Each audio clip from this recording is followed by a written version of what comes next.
A millionaire disguised himself as a waiter just for fun, but everything changed the moment he met a struggling single mom who stole his guarded heart. But before we dive into the full story, let me know where you're watching from and what time it is.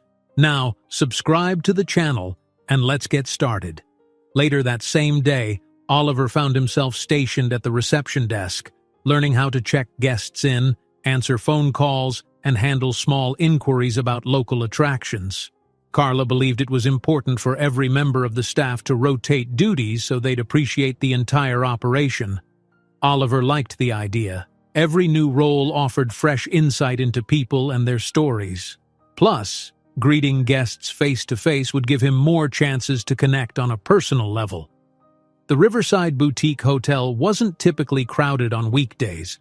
Summer was still a few weeks away and peak tourist season hadn't started.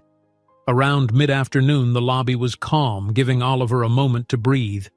He absent-mindedly organized pamphlets about boat rides and local hiking trails, all the while noticing how peaceful life felt here. Just as he started reading one of the brochures about the region's annual harvest festival, a familiar voice cut through his concentration. "Excuse me, would it be possible to have a quick chat with the manager?" It was Emma, the woman from the night before. She stood by the counter, wearing a modest blouse and a knee-length skirt. Her hair was neatly pulled back, and she had an air of slight urgency in her expression, as if she'd been rushing around. Oliver felt a twinge in his chest, that same quiet fascination from the night before catching him off guard. He set the brochure aside. "Certainly. Let me call Carla." He picked up the phone, noticing Emma tapping her foot anxiously. After 2 rings, Carla's cheerful voice answered from somewhere upstairs. Oliver explained that a guest wanted to see her. Emma opened her purse to produce a couple of papers, looking as though she might be replaying a mental checklist in her head.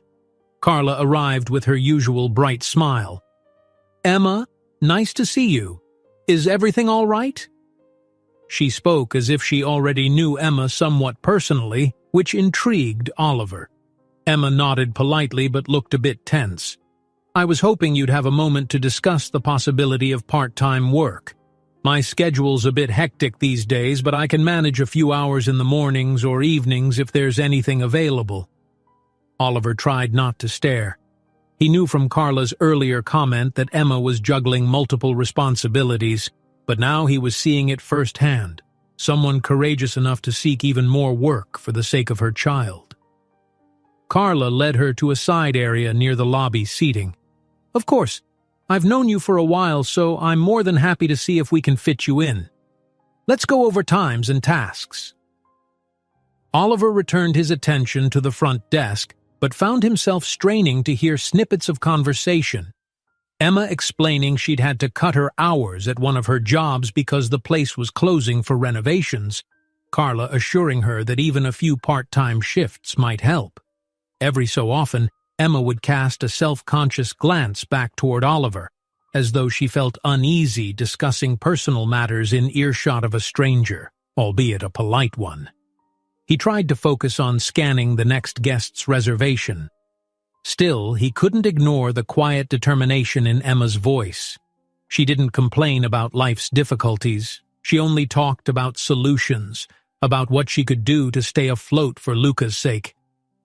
There was something about that resilience that Oliver found deeply admirable. A moment later, Carla called him over to their corner. "Oliver," she said, "I know you're relatively new, but do you think you could show Emma around the dining hall and explain the basics of server duties? If she picks up some shifts, that's likely where she'll start." He nodded, trying to calm the small flutter in his stomach. "Sure thing." Emma followed him into the dining room, which at this hour was mostly empty except for a single older couple sipping afternoon tea near a window. The sunlight streamed through, illuminating the polished tables and wooden beams. Oliver walked Emma through the layout, the service station where waiters pick up orders, the beverage corner, and the door to the kitchen. He demonstrated how the register worked, pointing out where to ring up different menu items. Emma listened with genuine focus. She asked a few clarifying questions, scribbling notes on a small pad of paper. Oliver observed how conscientious she was, making sure to remember every detail, meticulously repeating back what he said to confirm she understood.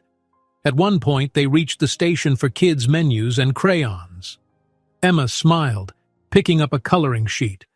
Luca will love this. He's in that phase where coloring is everything. Oliver felt an unexpected warmth in his chest. He seemed like a great kid when you brought him in last night. She glanced at him, momentarily surprised that he remembered them, but then her face softened. He is. He loves coming here because of the view of the river. Says it's like a moving painting. The conversation flowed easily after that. Emma's initial tension diminished. She relaxed enough to share a bit about her situation. She'd been working as a bank teller in the mornings and helping in a small retail shop in the evenings, but the shop was temporarily closing. She needed a replacement source of income. I could manage a few dinner shifts if Carla allows it, she explained. I'd just need to arrange for Luca to stay with my neighbor, or, if it's not too late, bring him along until the babysitter can pick him up. Oliver, trying to be professional, nodded, but he felt his heart twist. He understood that Emma wasn't just casually job hunting, she was trying to ensure her son's security in every sense, financial, emotional, practical. He realized that for all his fortune, he'd never known what it meant to juggle schedules like this just to keep life stable. As they continued, she asked him a question that caught him off guard. How long have you been working here, Oliver? I haven't seen you around before yesterday. His mind scrambled for a harmless lie. Oh, not long, he said lightly. Just a couple weeks. I'm still learning, actually. He tried to steer the conversation away from his own details. But I like it here. It's peaceful. She nodded thoughtfully. I can see why. Everyone seems kind. It dawned on him how easily he could have mentioned the family name in another life. Saying, I'm Oliver Grayson, would instantly shift the dynamic, possibly overshadowing every genuine moment. But he was determined to avoid that. Instead, he just offered a smile, noticing a slight wave of relief that Emma didn't press further. By the time they finished, Carla joined them. She told Emma they'd discuss the schedule and likely start her on 2 evening shifts a week just to get a feel for the work. Emma, grateful, thanked Carla before turning to Oliver. Thank you for taking the time to show me around, she said, a smile returning to her face. Any time, he replied softly. If you have any questions or need to practice any tasks, let me know. I'm happy to help. Emma nodded, gave a little wave, and headed to the lobby to finalize things with Carla. Oliver lingered in the dining room a moment, his thoughts churning. Emma was neither flashy nor demanding. Her life, from the glimpses he got, was filled with day-to-day concerns that most people in his old circle never had to face. And yet she navigated it all with grace. A pang of guilt flickered through him. What if, by not revealing who he was engaging in some twisted charade with an honest person who simply needed a stable job?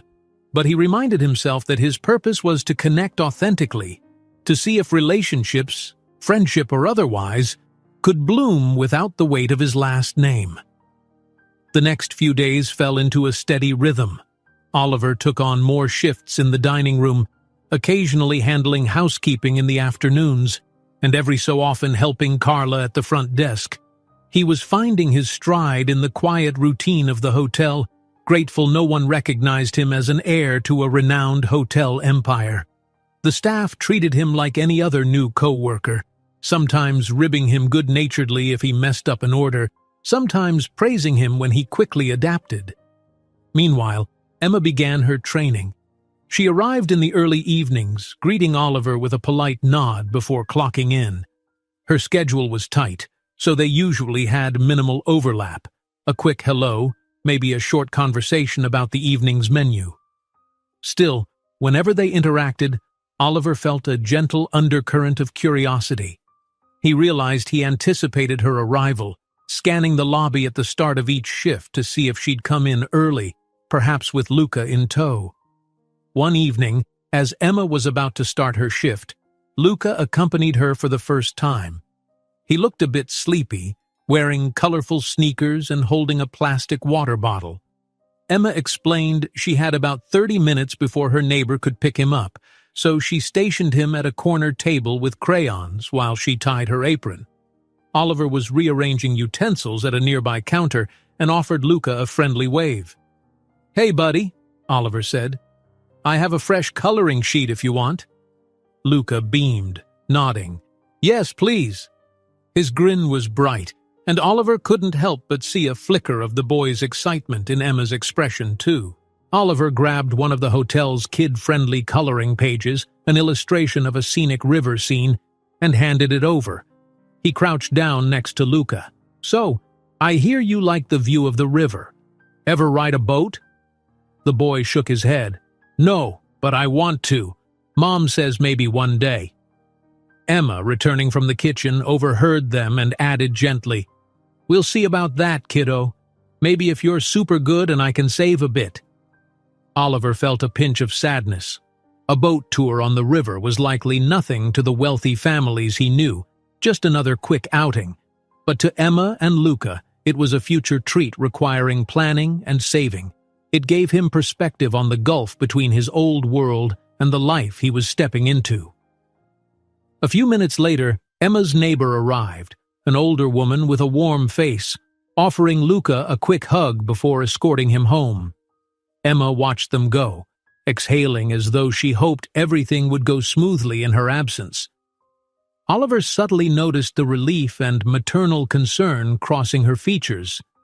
Throughout that shift, Oliver and Emma crossed paths multiple times, delivering orders to tables or fetching drinks for the bar. At one point, they had to team up to serve a large group celebrating a birthday.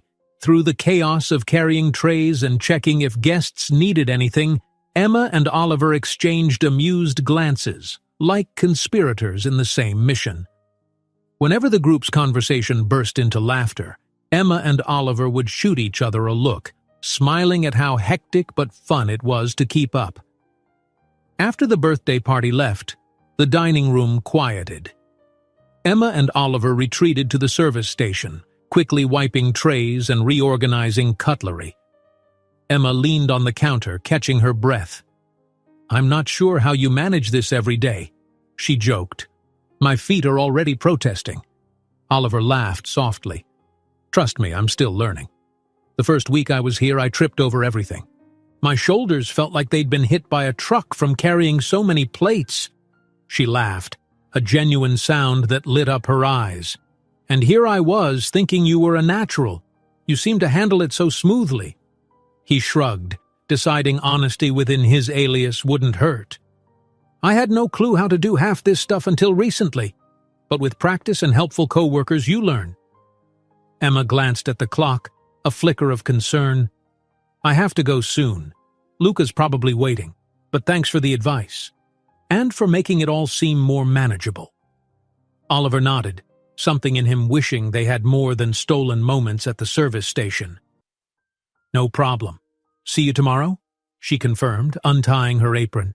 "Tomorrow, yes. Another short shift." She paused, then offered him a sincere smile. "I appreciate your kindness, Oliver. Really." He stood there as she left, finding himself marveling at how a simple conversation with her could feel so grounding. Despite the swirl of deception behind his presence here, he'd rarely felt such sincerity in human interaction. That night, after the dining room closed and the last guests meandered to their rooms, Oliver took a moment to step outside. The crescent moon reflected on the silent river, and a cool breeze rustled the trees. The air was fragrant with summertime hints of wildflowers and damp earth. He leaned against a railing, replaying moments of the day, Emma's dedication to Luca, her relief at being offered a small shift, the spark in her eyes when she found a bit of joy in mundane tasks. He had never felt this comfortable around someone who didn't know his last name. Yet a worry nagged at him. If, and it was a big if, he ever grew closer to Emma, wouldn't the truth eventually surface? It seemed inevitable that she'd find out who he really was. Would she resent him for withholding his real identity? Oliver sighed, pushing the troubling question aside. For now, he reasoned, he should let the days unfold. He was living in the present, forging human connections that felt unforced. In the days that followed, Emma adapted quickly to her new schedule, impressing Carla with her organizational skills. The hotel guests appreciated Emma's calm, friendly manner. Oliver noticed how she always took a few extra seconds to chat with them, ask about their day, or bend down to a child's eye level to ensure they had the right flavor of ice cream. Sometimes he'd catch a glimpse of her motherly warmth shining through in the simplest tasks, and he also noticed the exhaustion Emma tried to hide. Dark circles under her eyes and the occasional stifled yawn after she'd finished a morning shift at the bank. Still, she never complained, never asked for anyone's pity. Oliver found himself respecting her more each time they worked side by side.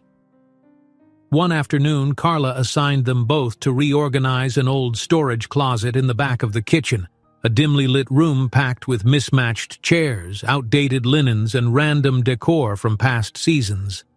For over an hour, Oliver and Emma sorted through dusty boxes, deciding which items were still usable. They labored in close quarters, occasionally bumping elbows as they worked. "Is it always this cluttered?"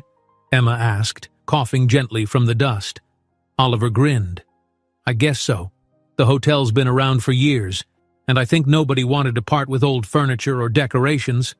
He pulled out a gaudy, glittery reindeer statue. "Exhibit A, leftover from some holiday extravaganza, I'm assuming." Emma covered her mouth to hide a laugh. "Should I ask how many years that's been shoved in a corner?" They shared a moment of amusement, and Oliver felt the space between them shrink. Their conversation meandered between playful banter and glimpses into their lives.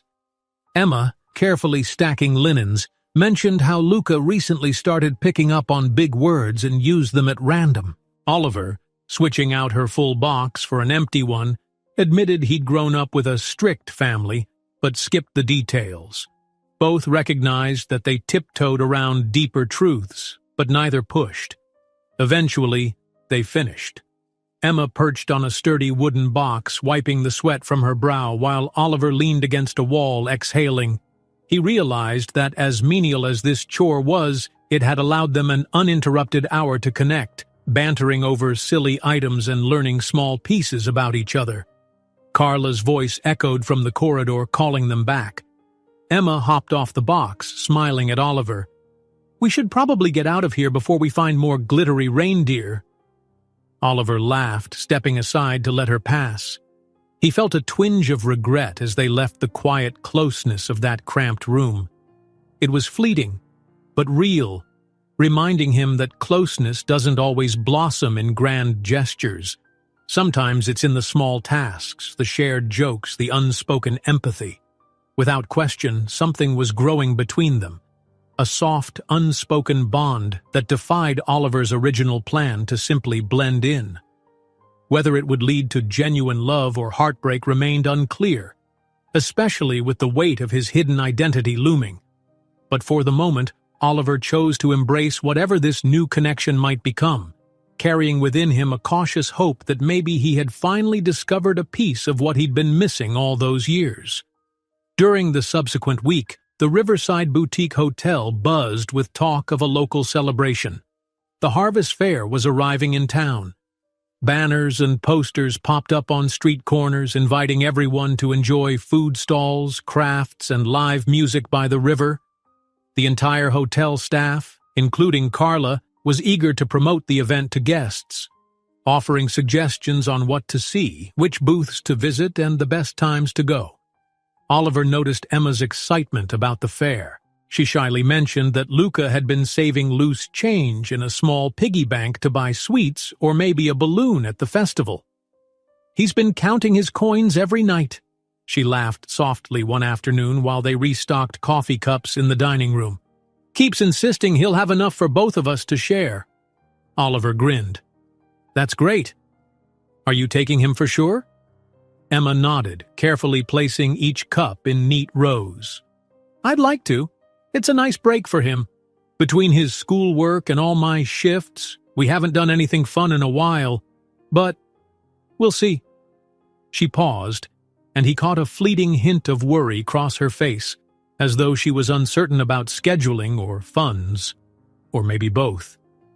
A few days later, Carla gave Emma the night off for the festival, insisting she'd earned it. Delighted, Emma told Oliver she planned to take Luca around sunset. He loves lights, she said with a smile, and that's when the fair's liveliest. Oliver was glad for her. He wanted to go himself, partly out of curiosity, partly because he sensed Emma would be there. Yet he wasn't sure if he should suggest meeting up. He didn't want to overstep or make her uncomfortable. Instead, he kept his intentions private, thinking he might simply appear at the fair on his own.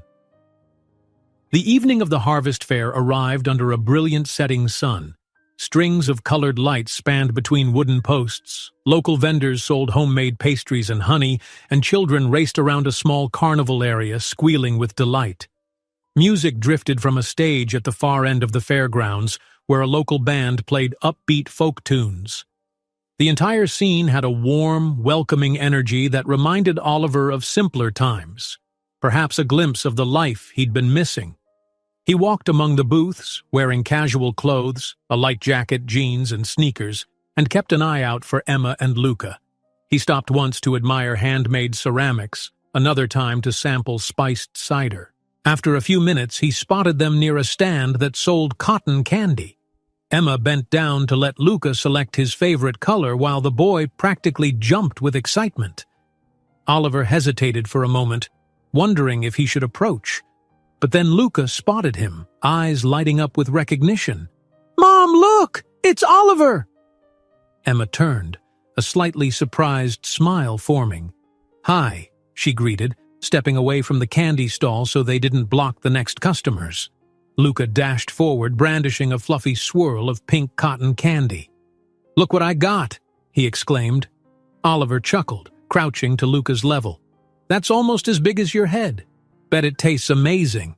"It does," Luca said around a mouthful of sugary fluff. Then, remembering his manners, he offered Oliver a piece. "You want some?" "Sure," Oliver replied, touched by the boy's generosity. He pinched off a small bit of spun sugar. It melted on his tongue instantly, sweet and light, making him grin. "Thanks, buddy." Emma gave a quiet laugh, stepping aside to let a group of passing fairgoers walk by. "Didn't expect to see you here," she admitted, though without any hint of displeasure. She glanced at his jacket, then around at the bustling fair. "Enjoying the harvest fair so far?" "It's my first time at something like this," he said honestly. "I love the atmosphere. Thought I'd come check it out after my shift." A comfortable silence passed between them as they stood amid the cheerful chaos, children running past, music thumping in the background, and the sugary aroma of funnel cakes wafting on the breeze. Luca tugged on Emma's sleeve, pointing to a small ring toss game nearby. "Can I try, Mom? I have enough coins for it." Emma nodded, and the three of them wandered toward the booth. It featured a lineup of glass bottles in rows. Players had to toss rings around the bottlenecks to win plush prizes. Luca bounced on his toes, carefully counting out the coins from his pocket.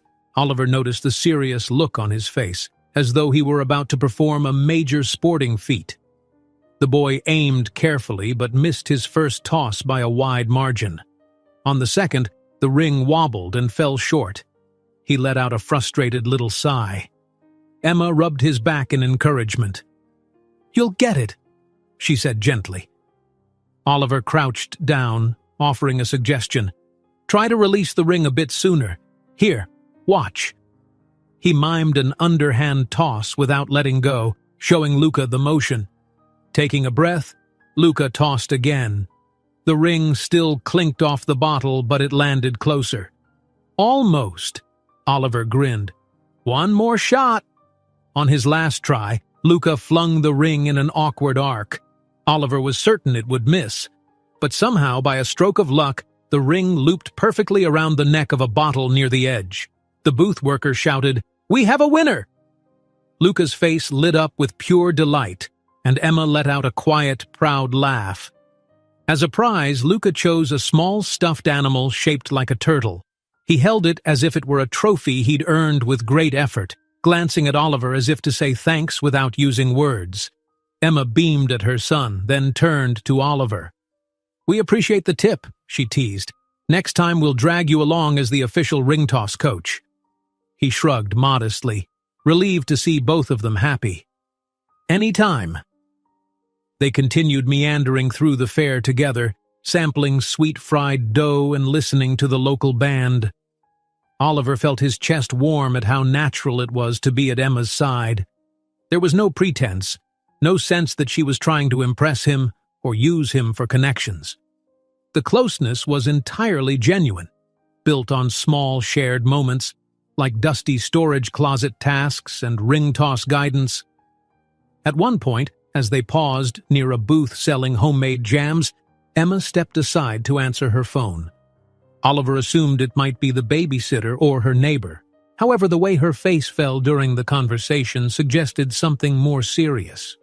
When she hung up, she forced a small smile. "Sorry," she murmured to Oliver. "That was my landlord. Seems I'm behind on a payment for the month. They threatened a late fee." She sighed. "I'll handle it, but it's just one more thing to juggle." Oliver's mind raced with the urge to help. Paying a late fee was trivial money for him, but he couldn't exactly reveal that. Instead, he gave a sympathetic nod. "That's tough. Maybe Carla can squeeze in more hours for you next week?" he offered tentatively. Emma gave a faint shrug. "I'll talk to her, but it's okay. I've been in tighter spots. I always figure something out." She tried to rally her spirit for Luca's sake. "Anyway," she said more brightly, noticing Luca was absorbed in cuddling his new stuffed turtle, "let's not let that spoil the evening. He's having a blast."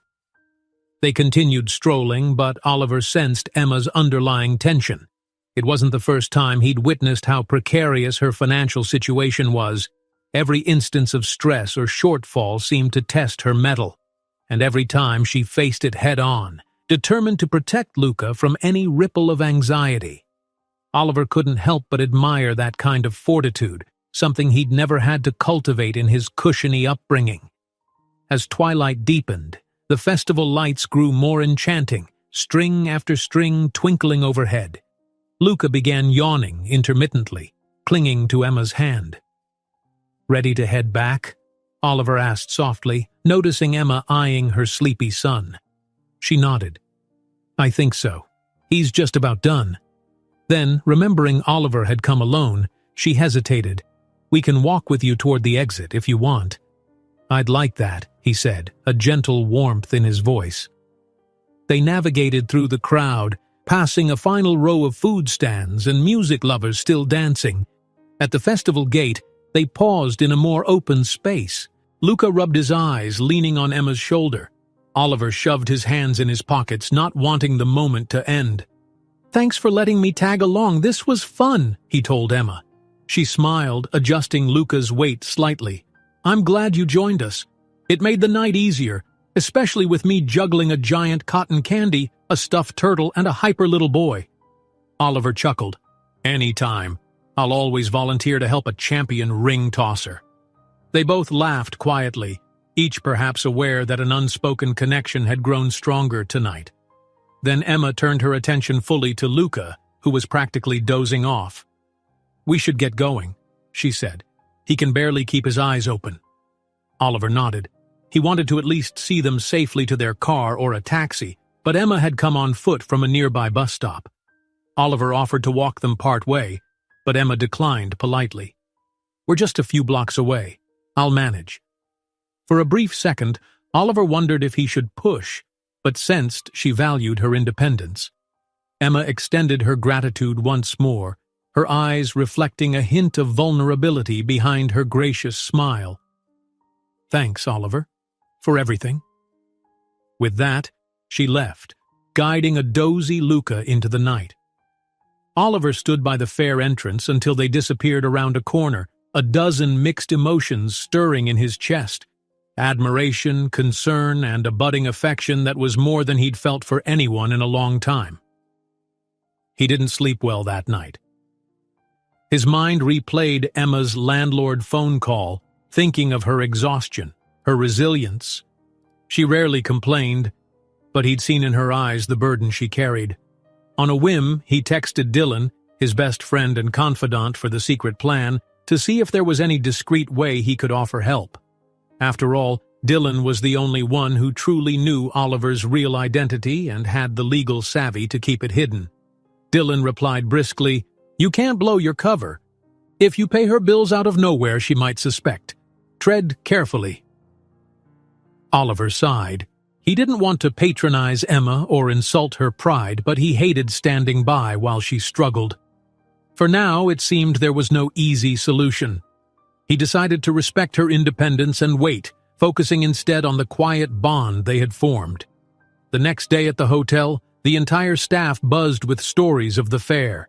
Guests swapped tales of funnel cakes and local bands, while employees teased each other about who had danced the most. Emma arrived looking slightly tired, likely from a late return home, but still wore her calm, pleasant demeanor. Oliver only had a chance to greet her briefly before heading to the laundry area. By mid-afternoon, Carla assigned them both to the dining room for dinner service.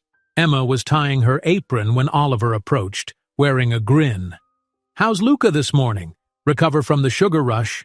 Emma chuckled. "He slept like a rock after we got home. Woke up bragging about his ring toss victory to the neighbor, and that stuffed turtle is apparently the new best friend." "That's adorable," Oliver said, gently draping a clean tablecloth over a corner table. "I'm glad he had a good time." "Me too," Emma replied, smoothing the apron strings. She hesitated a moment, then gave Oliver a softer look. "Thank you, by the way, for being so nice to him, and to me. Yesterday was really nice." Oliver felt a slight rush of warmth at her words. "I enjoyed it too." They shared a smile, and for that second the rest of the bustling dining room faded into the background. The easy closeness returned, as though the fair had unlocked a new level of comfort between them. But the hush of that moment quickly dissipated when a group of unexpected guests arrived. An upscale family of 5, complete with designer luggage and a haughty air about them. Carla rushed in, whispering that they were from out of town and had decided to stay for dinner. "We need to impress them," she murmured, "so they'll keep the reservation for the suite upstairs." Oliver braced himself. He recognized these types, the wealthy or socially prominent folks who might have once been at the same parties as the Grayson family. He hoped none of them had met him before. Throughout the evening, Emma and Oliver worked side by side to serve the table, taking care to present the hotel's best image. The father of the family snapped his fingers if service was even slightly delayed, and the teenage daughter rolled her eyes each time Emma tried to confirm her meal preference. Oliver noticed Emma's gracious composure, even when the family's demands grew borderline rude. At one point, the mother complained about the lighting being too dim. Emma calmly adjusted the nearby lamp. A moment later, they insisted the soup was too cold, forcing Oliver to run to the kitchen to reheat it. Emma offered polite apologies, returning with fresh bread rolls that they barely touched. Though the family's behavior tested everyone's patience, Oliver felt proud of how Emma handled it. She remained unflappable and poised, just as professional as any seasoned waiter. Watching her carry plates and respond to huffs and sighs with a serene smile gave him a glimpse of her adaptability under pressure. If he hadn't known she was new to this line of work, he would have assumed she had years of fine dining experience. When the dinner finally ended and the family retreated upstairs, Emma sighed heavily in the service station, leaning her elbow on the counter. "That was intense," she murmured. "I'm half expecting them to complain about the pillows next." Oliver chuckled, feeling the aftershock of tension fade. "They might. But you handled that like a pro, Emma." She looked up, catching his supportive tone. "Thanks. I'm just relieved it's over." Carla popped her head in, offering them a conspiratorial grin. "You two did great. They didn't complain once at the front desk, which is a miracle. Keep this up and I'll have to give you both raises." Then, with a playful wink, she scurried off to handle something else. Oliver turned to Emma. "You see? Even Carla noticed." Emma's lips curved in a tired but genuine smile. "I guess so. I just hope tomorrow's crowd is easier." Before they parted ways that night, Oliver found himself lingering in the hallway as Emma retrieved her coat. An impulse pushed him to speak. "If, you ever want to talk about stuff like your landlord situation or anything, I'm here to listen. No pressure." She paused, coat draped over her arm, eyes flicking across his face. "That's kind, Oliver. I appreciate it," she said quietly. "I don't usually vent much. People have their own problems, you know. But maybe someday." Oliver nodded, respecting her boundaries. "Whenever you're comfortable." "Thank you," she repeated, offering a sincere nod of gratitude before heading off to clock out.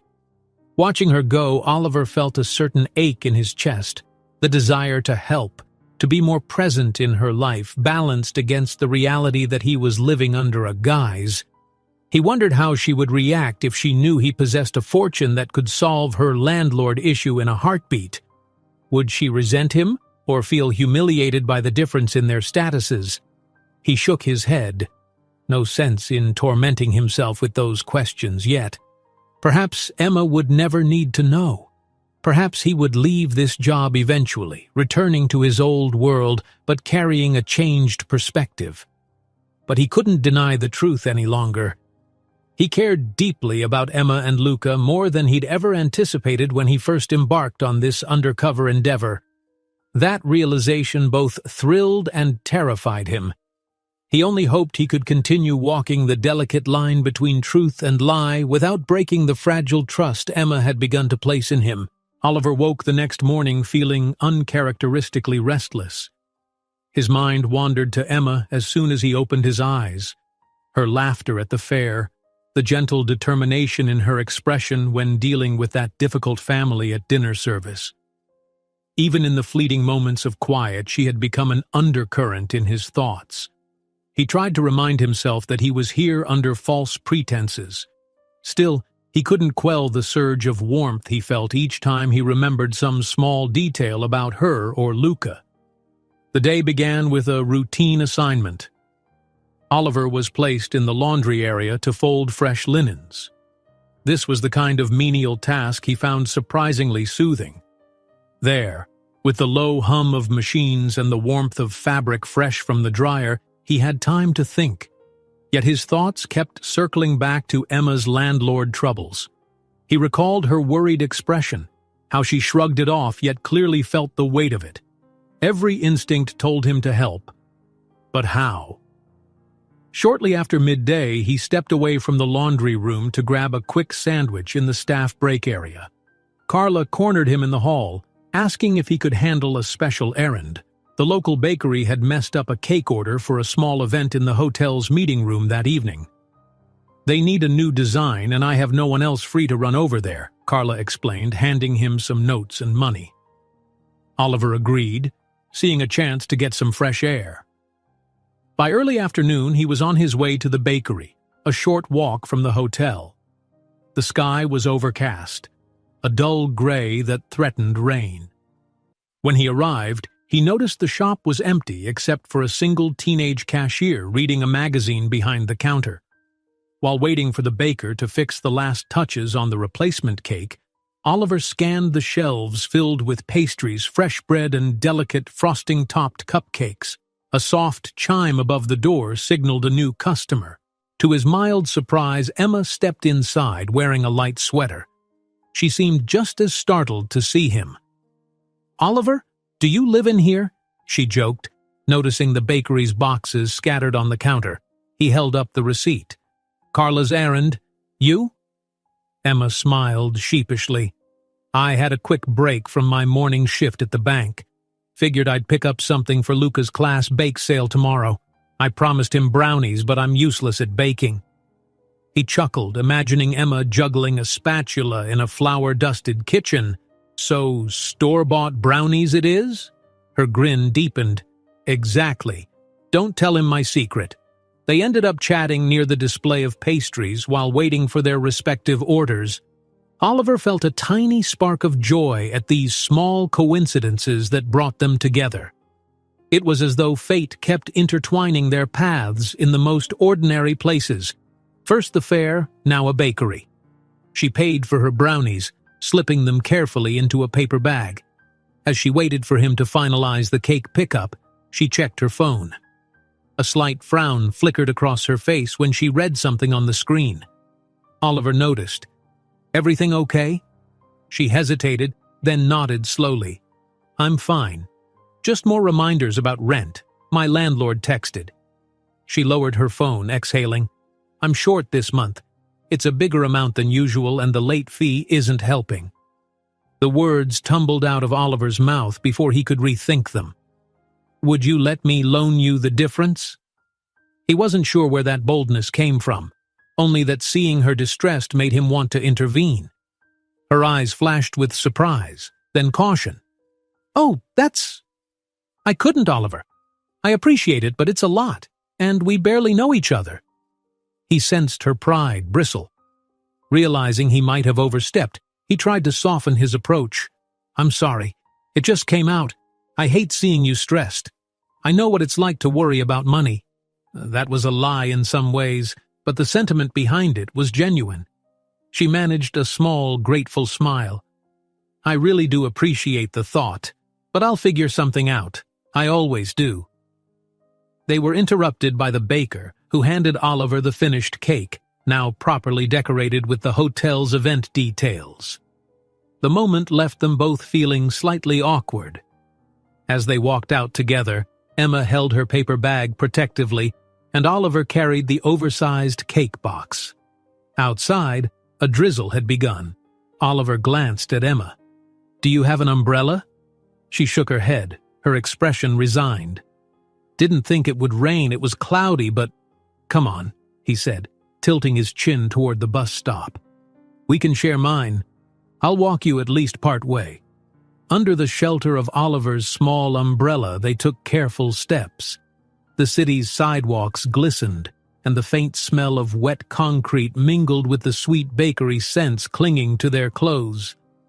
Occasionally, Emma had to adjust her hold on the brownies, and Oliver had to angle the umbrella so the cake box wouldn't get soaked.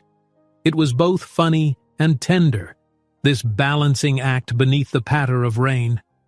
They stopped at a street corner where Emma would head one way to her apartment and Oliver needed to loop back to the hotel. "Thank you," she said again, clutching the paper bag. The reflection of raindrops sparkled on her sweater. He nodded, giving her a gentle look. "Sure. I'll see you at the hotel tomorrow." "Actually, no," Emma replied with a hint of regret. "I'm at the bank all day, but I'll be back the day after, evening shift." Oliver tried not to show his disappointment. "Right, well, take care and stay dry." She flashed him a soft grin and dashed off, arms wrapped around her brownies bag, crossing the wet intersection. Oliver watched her until she disappeared around a corner. Only then did he realize he was standing in the drizzle, water now spattering off the cake box. He hurried back toward the hotel, mind spinning with a mixture of concern and admiration for Emma. When Oliver returned, Carla teased him for taking so long. "I was about to send a rescue team. That cake must be a masterpiece." He simply rolled his eyes good-naturedly, delivering the box to the meeting room. The rest of the day blurred by in a series of tasks, setting up the event space, sorting a minor billing issue at the front desk, and training a new part-timer on how to handle breakfast rush. Yet through it all, Oliver's thoughts drifted repeatedly to Emma's expression in the bakery. The mild panic in her eyes over rent money, the quiet determination that she wouldn't accept charity. He admired her pride, though it also frustrated him. During a short break in a secluded corridor, he texted Dylan again. "What if I create some arrangement to pay her landlord anonymously?" The instant he sent it, he felt a pang of guilt. Was he meddling too much? Dylan's reply came swiftly. Risky. She might get suspicious if she suddenly doesn't owe rent. You sure you want to do that? Oliver ruffled his hair in exasperation. He typed back, I just don't want her stressed out, but I guess you're right, I'll hold off. He tucked his phone away. Maybe there was a middle ground, some way to indirectly boost her hours or help with tips, but everything felt like a potential breach of her trust. Later that night, Carla pulled him aside. How about I give Emma a few more evening shifts next week? She asked, clearly reading Oliver's thoughts. She's proven herself pretty good with customers. Might help her out a bit, you know? Oliver brightened. That'd be great. If we can juggle schedules to make it work for her, she'd appreciate it. Carla grinned knowingly. That's what I'm thinking. I notice the two of you get along well. You're a good team. He tried to hide the color rising in his cheeks. Just co-workers helping each other out. Carla gave him a playful nudge. Sure. Anyway, I'll talk to Emma tomorrow. 2 days passed and Emma returned for her evening shift. Oliver felt the usual spark of anticipation as she walked in, hair slightly damp from the drizzle, a warm but tired smile on her face. She clocked in, joining him by the hostess stand to review the reservation list. They had a moderate dinner crowd tonight, a couple of small groups, a few solo travelers, and 2 families. Nothing too chaotic. Carla sidled up to them. Emma, I was thinking we could add an extra shift or 2 for you next week, if you're up for it. Emma's eyes widened with relief. Yes, absolutely. That would help so much. Oliver glimpsed a cloud of tension lift from her features and his heart silently soared. Carla handed Emma a revised schedule, and Emma gave Oliver a grateful glance as if suspecting he'd had something to do with it. He offered a tiny smile in return. The dinner service went smoothly. In a lull between tables, Oliver found Emma crouched by a side station, adjusting silverware in a drawer. He stepped over quietly. Glad you'll get more shifts. Should ease some pressure, huh? She nodded, looking up. It will, definitely. Thanks for mentioning it to Carla. I suspect she didn't just come up with it on her own. He shrugged modestly. Maybe I hinted, but you earned it, Emma. You handle customers better than most of us. A slight blush tinted her cheeks. Well, it's not easy sometimes, but I appreciate the support. They held each other's gaze for a moment, the clatter of plates in the background feeling distant. Emma started to speak, then shut her mouth as though rethinking her words. Oliver leaned in a fraction, curious. What is it? He asked gently. She glanced at the floor, then back at him. It's silly. I was just thinking, I might take Luca on that riverboat tour soon. He's been begging. But part of me wonders if you... She broke off, looking self-conscious. If you'd like to come? Oliver's eyes widened in pleasant surprise. You mean with you and Luca? She nodded, lips curving in a half-smile. He's taken a real liking to you and, well, if you want, no pressure? Her voice betrayed a glimmer of hope, as if bracing for rejection. A warmth spread through Oliver's chest. I'd love to, he answered, trying not to sound too eager. I mean, yeah, that sounds great. Whenever works for you. Emma brightened. We'll figure it out soon. Maybe a Sunday morning, when the water's calm. Oliver found himself smiling so broadly that a passing colleague teased him. Hey, Oliver, you look like you just found a gold nugget in the cutlery bin. He hastily composed himself, but Emma giggled quietly, which only made him grin again. By the end of the shift, they had decided on a tentative date for the boat ride. 2 weeks from now, once Emma's schedule eased and she had a bit of extra tip money saved. The plan left Oliver buzzing with anticipation. He pictured Emma and Luca's excitement, maybe the 3 of them taking in the scenic views. It was the closest thing to a genuine family outing Oliver had ever planned with anyone, and it both thrilled and unsettled him. As Emma gathered her things in the staff room, Oliver hovered by the doorway. Are you heading straight home? Need me to walk you, or are you good? She gave him a fond look. I'm okay. It's not too late, and the neighbor is at home with Luca, but thank you. Then, after a moment of hesitation, she placed a gentle hand on his arm. "You know, you're a good person, Oliver. I'm glad we met." Her touch, light though it was, sent a current through him. He swallowed. I'm glad too." They exchanged a simple goodbye, but Oliver felt the emotional weight behind it. After she left, he wandered through the quiet corridors of the hotel, switching off lights and tidying chairs left out of place. 1,000 thoughts roared in his mind, chief among them that Emma believed him to be just another earnest employee in this modest hotel. That evening, alone in his small staff room bed, Oliver replayed the day's moments. Emma's shy invitation, the new schedule, her fleeting hand on his arm. In the hush of night, the reality struck him again. If she found out who he truly was, heir to the Grayson empire, would she see him differently? Would it break her trust? Yet he couldn't deny the joy blossoming inside him. For the first time in years, he felt truly himself around someone who had no agenda beyond honest friendship and potentially love. The blossoming bond with Emma and Luca felt more sincere than any lavish gift or exclusive VIP event from his old life. He resolved to continue carefully, letting Emma guide how close they became. If the time came to confess his identity, he wanted her to at least understand that the Oliver she had come to know was genuine, that he wasn't playing a game with her heart. With that final thought, he drifted off into a restless sleep, torn between the sweetness of what he was building and the fear of secrets that might one day unravel everything.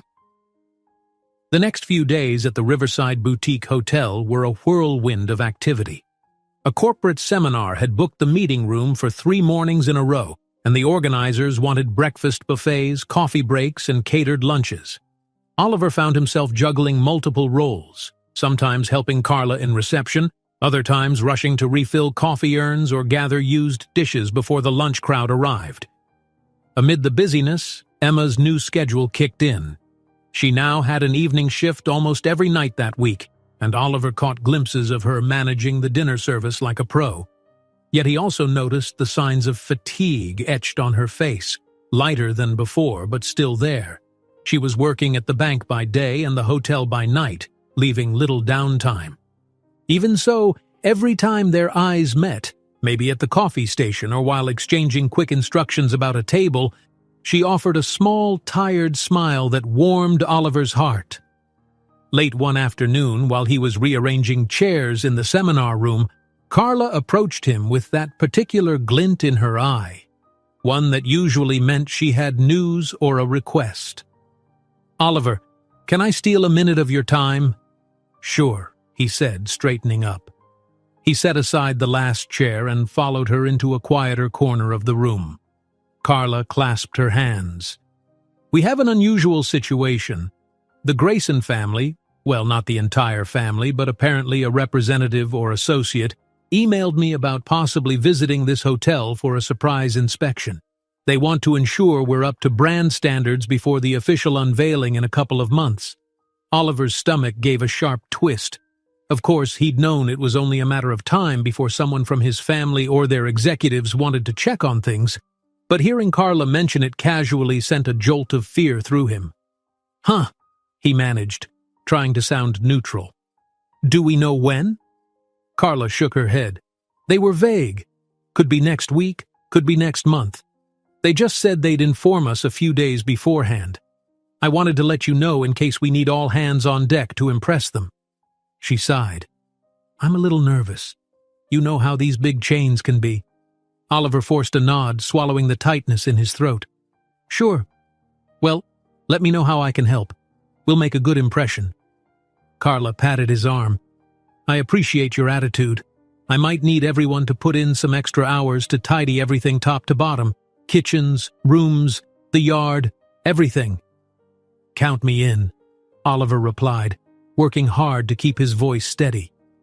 Inside, his thoughts raced.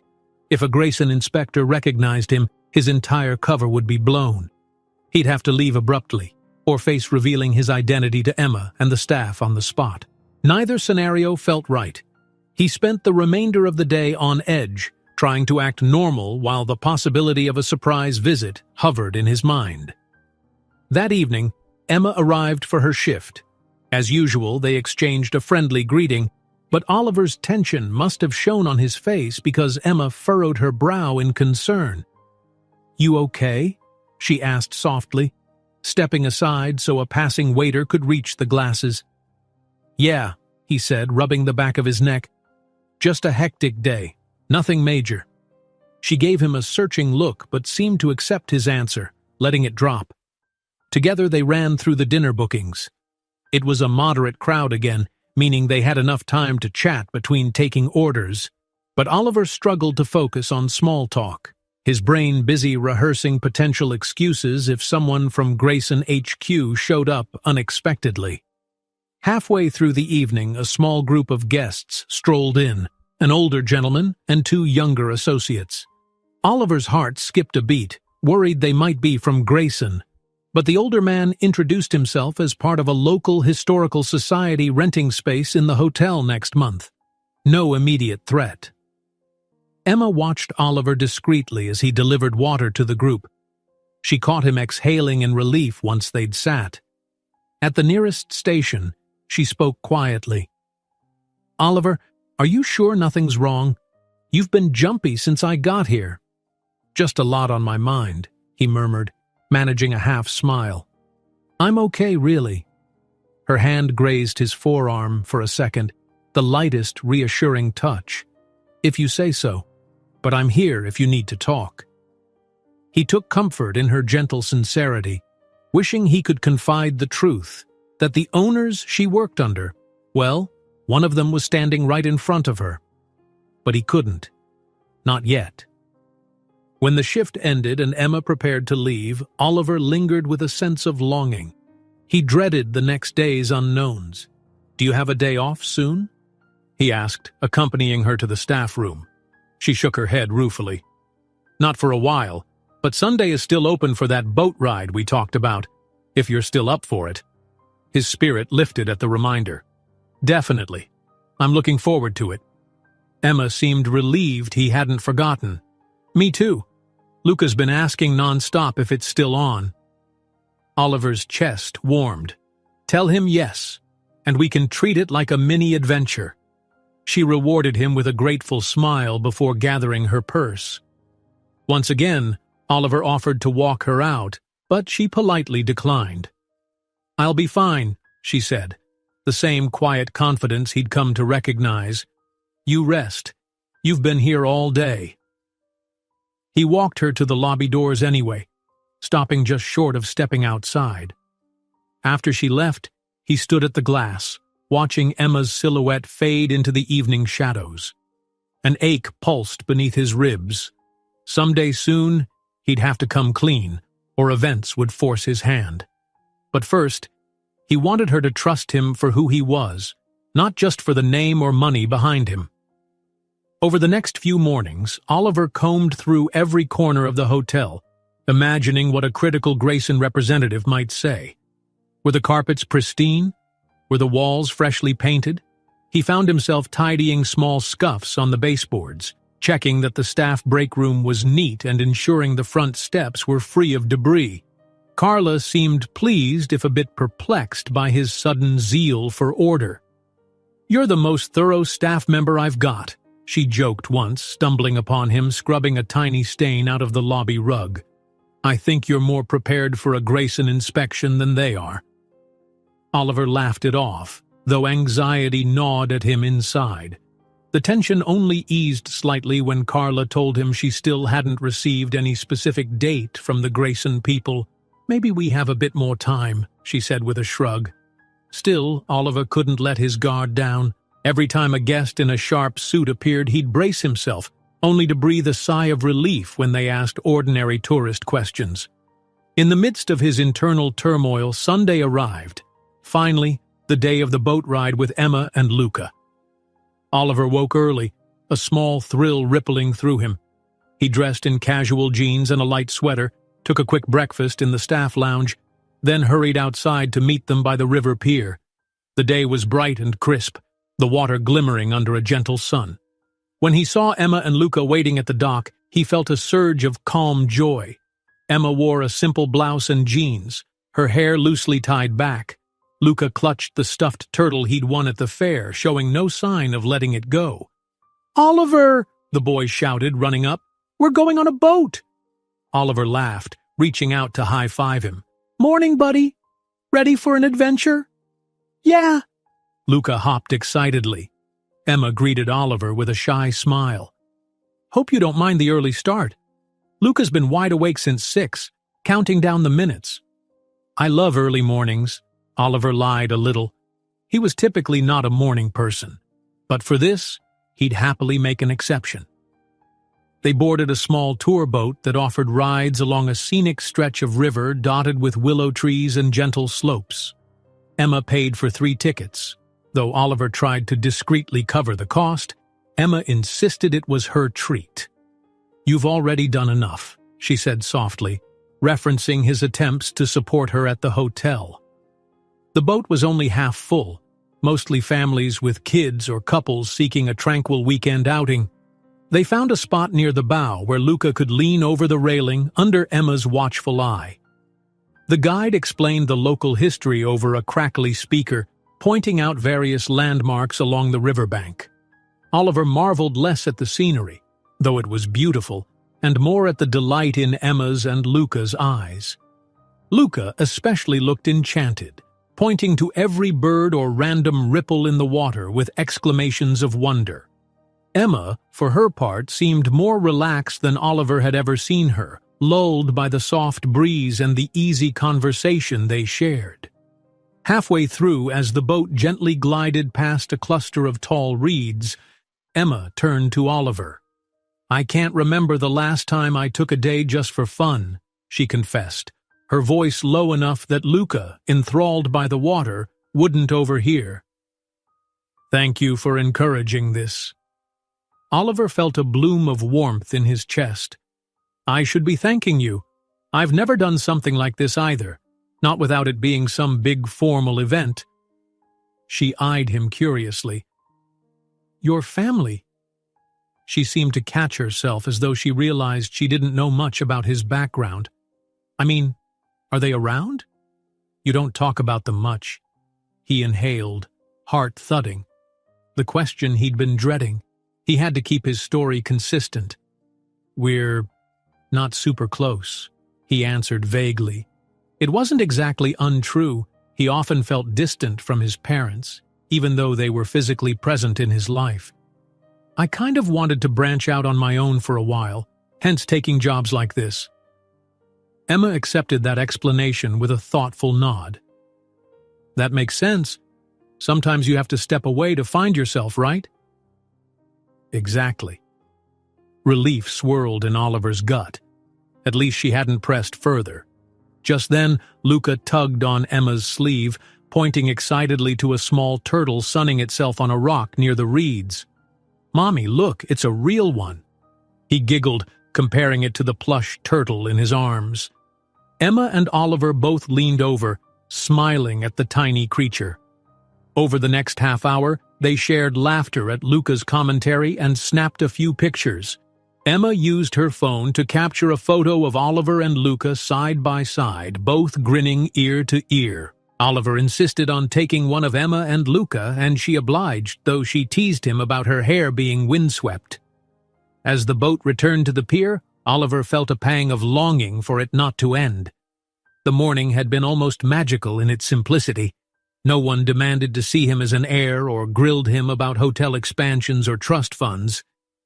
He was just Oliver, a man forging a genuine bond with a woman and her son.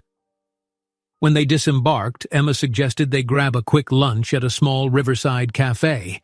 She had only a few hours before she needed to be home for laundry and errands, so they settled at an outdoor table under a striped umbrella. The conversation flowed easily. Luca talked about school, his favorite cartoons, and how he wanted a pet turtle someday. Emma listened with a gentle smile, occasionally trading glances with Oliver. "Oliver," Luca piped up mid-lunch, "can we come again with you next time we ride a boat?" Oliver couldn't help but laugh. "Sure thing, champ. Anytime your mom says it's okay." Emma's gaze flicked from Luca to Oliver, and something unspoken passed between them, a note of tenderness that suggested they'd slid into an almost familial dynamic, even though they had no formal ties. After finishing their sandwiches, Emma glanced at her watch. "We should go," she admitted, a trace of regret in her voice. "But this was wonderful. Thank you." They walked back along the river path, Luca skipping ahead. Oliver wanted to say so much, how he valued every moment with them, how it was more real than anything he'd experienced in lavish mansions. But a lump swelled in his throat, preventing him from finding the right words. They stopped near a bench where the path diverged. Emma would head left toward her neighborhood. Oliver would loop right toward the hotel. Luca, noticing they were about to part ways, gave Oliver an impromptu hug around the legs. "Thanks for the boat ride," he said, pressing his stuffed turtle between them. Oliver's heart turned over. He ruffled Luca's hair gently. "Any time, buddy." Emma offered Oliver a soft smile. "I'll see you at the hotel tomorrow night." She hesitated, then lightly touched his arm. "Really? Thank you." "Of course," he murmured, "and thank you for inviting me." They parted, and Oliver watched them recede down the sunny walkway, Luca swinging his plush turtle at his side. Only when they were out of sight did Oliver let out a long breath, as if he'd been holding it the entire time. Every second with Emma felt dangerously close to genuine love, love that was complicated by the secret of who he truly was. He wandered back to the hotel, uncertain how long he could sustain the facade. Yet a part of him whispered that maybe it wouldn't matter. Emma appreciated him for his kindness, his presence, his humor, not for money or status. If in the end he came clean with honesty, perhaps she would understand. But the fear lingered. Secrets had a way of crashing into the light, sometimes at the worst possible time. For now, though, Oliver let himself savor the memory of the morning boat ride, the wind on their faces, and the laughter that felt as real as the sunshine on the river. He headed inside, greeted by the familiar hum of the lobby. Tomorrow the daily grind would resume, but at least he carried a pocket full of hope, a hope that maybe love and trust could grow between two people from such different worlds, if only they were willing to meet each other halfway. Oliver spent the day after the boat ride in a distracted haze. He couldn't stop replaying images of Emma and Luca laughing in the morning light, the boy gleefully clutching his stuffed turtle as the boat skimmed the water. Those moments felt like tiny jewels of happiness, genuine, unscripted, and unclouded by his hidden identity. Yet even as he savored these new feelings, a shadow loomed, the impending visit from someone at Grayson Hotels. The potential for a surprise inspection left him uneasy, and he found himself constantly on alert. Each morning he'd anxiously scan the new arrivals. Each time a well-dressed stranger entered the lobby, Oliver fought a wave of panic. So far, no Grayson executive had appeared, but the uncertainty weighed on him. Meanwhile, Emma resumed her routine. Bank in the morning, the hotel in the evening. She seemed busier than ever, though he couldn't tell if that was good or bad. Sometimes Oliver caught her stifling yawns as they prepared the dining room or folded napkins side by side. But whenever he asked if she was all right, she'd wave him off with a reassuring smile. During a lull between lunch and dinner services one day, Oliver slipped away to the staff area, hoping for a brief break. No sooner had he sat down on a worn couch than his phone buzzed. He recognized Dylan's number immediately. With a deep breath, Oliver answered. "Hey, Dylan." His friend's voice was brisk, laced with worry. "We've got a situation. My contacts say one of your family's top guys is heading out to your location, someone named Jonathan Reed. He's known for doing thorough property inspections." Oliver squeezed his eyes shut. "When?" "In about 3 days, give or take," Dylan replied. He'll probably arrive unannounced so he can see the place in real conditions. Then he'll file a report back to your parents." Oliver swallowed hard, mind spinning. Jonathan Reed was one of his father's longtime associates, a meticulous figure who prided himself on upholding the highest standards. Oliver had crossed paths with him once or twice at lavish company events. There was no chance Reed wouldn't recognize him. And if Reed saw him working at the Riverside Hotel, "What do I do?" Oliver asked in a hushed voice. "If he spots me, it's over. He'll blow my cover in front of everyone." "You have options," Dylan said slowly. "You could leave now, duck out before he shows up. Or you could claim a family emergency and vanish for a few days. Or maybe you can come clean to your manager and convince her to keep your identity secret." Oliver flinched at each suggestion. None sounded appealing. Leaving abruptly would hurt Emma. He'd vanish without explanation. The thought made his gut twist. Telling Carla or the staff might also be disastrous. It could spark resentment or confusion, and as for simply brazening it out, that was a near impossibility if Reed walked through the door. "I need time to think," he finally said, pressing his free hand to his forehead. Dylan lowered his voice. "Just don't wait too long. 3 days could fly by. I'll try to glean more details, but you need to be prepared for Jonathan Reed to show up at any moment." They ended the call on that tense note. Oliver sat there, phone in hand, gazing around the staff break room.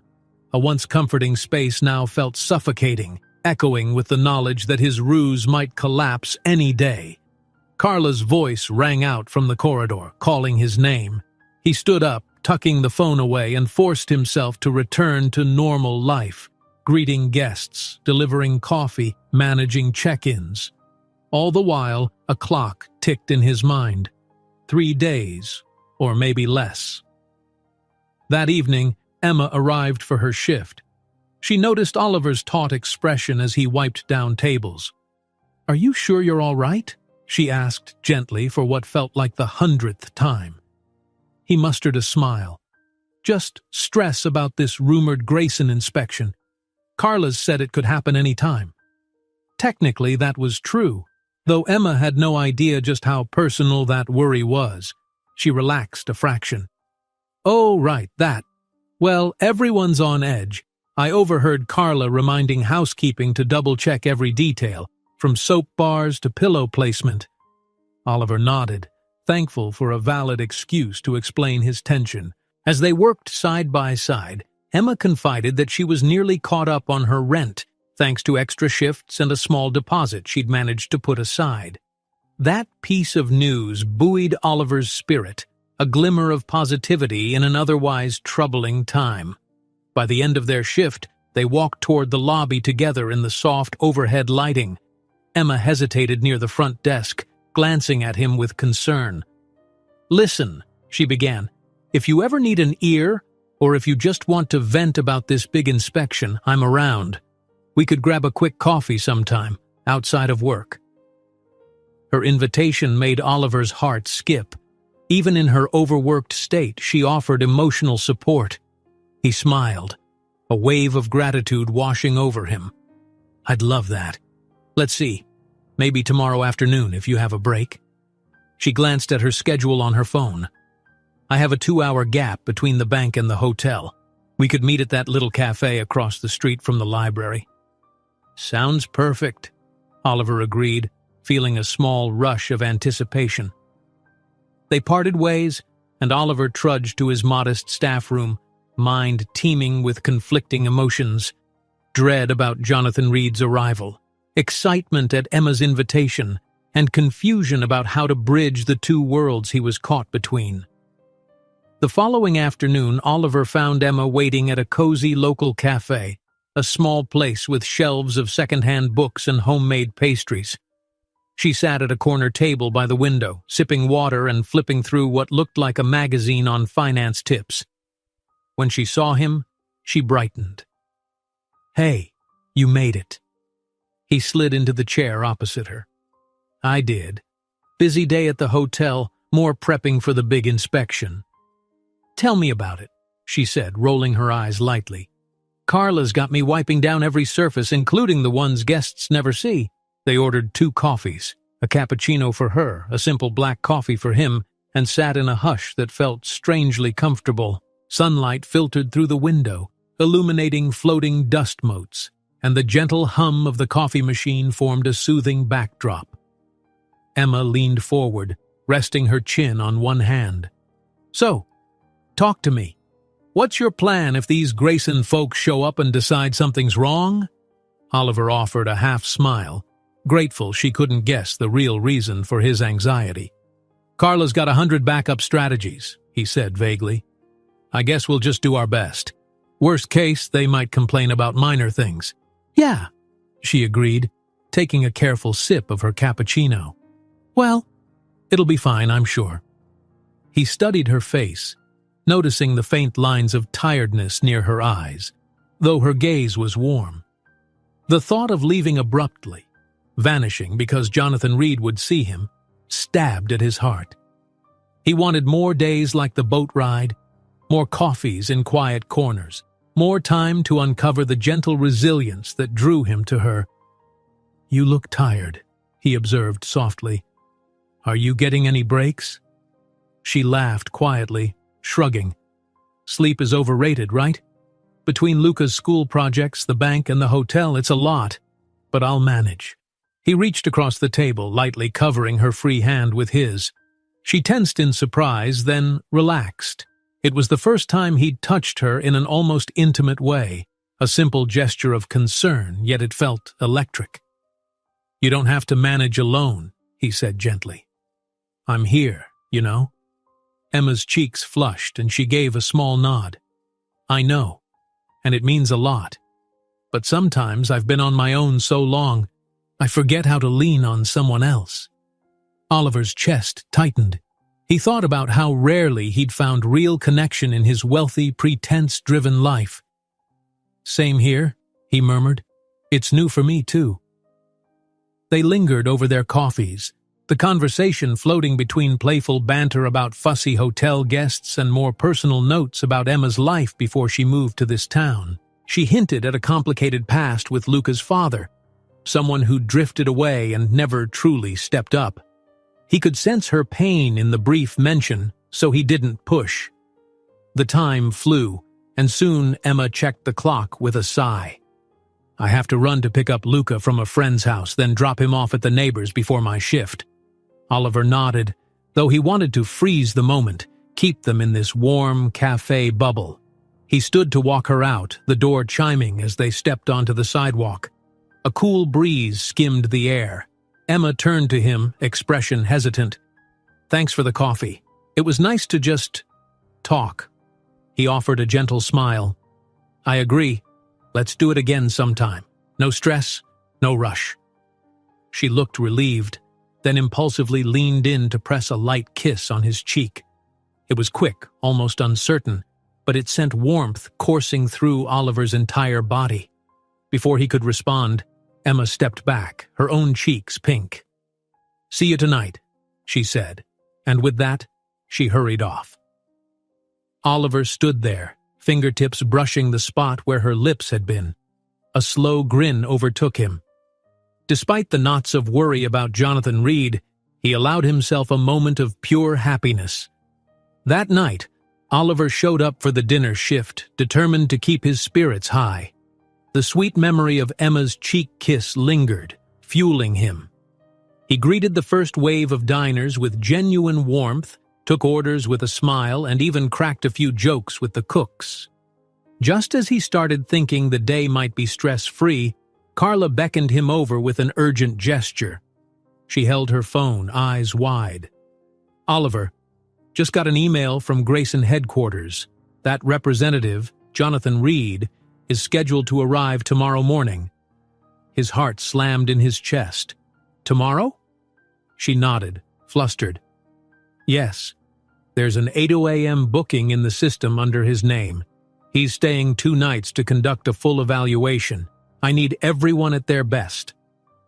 Oliver swallowed, mind racing. "Of course. I'll help however I can. He's probably just going to check cleanliness, staff courtesy, Stuff like that, right? Carla gave him a tight smile. Yes, precisely, but I'm still nervous. Oliver attempted reassurance. Don't worry, we've all worked hard. We'll be fine. He forced a confidence he didn't feel. As Carla left to rally housekeeping, Oliver gripped the edge of the reception counter. The moment he'd dreaded had arrived. Jonathan Reed was due in less than 24 hours. There'd be no way to hide in the shadows for 2 whole days. He'd be expected to perform tasks, serve guests. The chance of crossing paths with Reed was almost guaranteed. Emma, carrying a tray of drinks, paused beside him, noticing his pale face. Something wrong? She whispered. He mustered a shaky smile. The Grayson inspector is coming tomorrow, he said. We'll have to stay on our toes.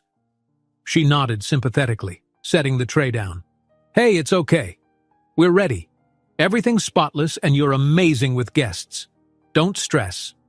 Oliver managed a nod, but his mind roiled with possible escape plans. He couldn't just vanish. Emma would be confused, maybe hurt. But if he stayed, Jonathan Reed would recognize him instantly. He spent the rest of the evening going through the motions, grateful for the chaotic demands of dinner service that kept him busy. At one point, he absent-mindedly wrote the wrong order on a ticket. Emma gently tapped his shoulder, corrected him, and shot him a concerned look.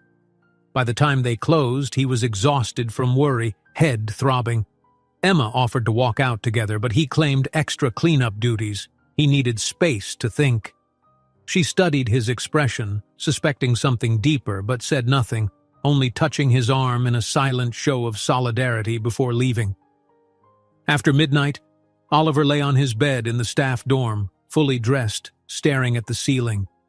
The quiet of the building pressed in on him. Jonathan Reed's arrival was hours away. Each tick of the clock hammered the point home. He couldn't keep this ruse intact. Memories of Emma's laugh, her selflessness, and Luca's trusting eyes flooded him. He'd found something genuine, a closeness that made him feel more alive than ever. Would it all be ripped away by tomorrow's inspection? His phone glowed as he typed a frantic message to Dylan. Reed arrives in the morning. I'm out of time. Should I just come clean to Emma and Carla right now? Or vanish? Several minutes passed before Dylan replied, Vanishing might break trust. Coming clean is a risk, but it might be better than disappearing without a word. Or you can hide for 2 days, but that's not realistic. Decide soon. Oliver clenched his jaw. He didn't want to run away. That would betray the bond he was building with Emma, and he refused to treat her like another disposable secret. But telling the truth carried enormous risks.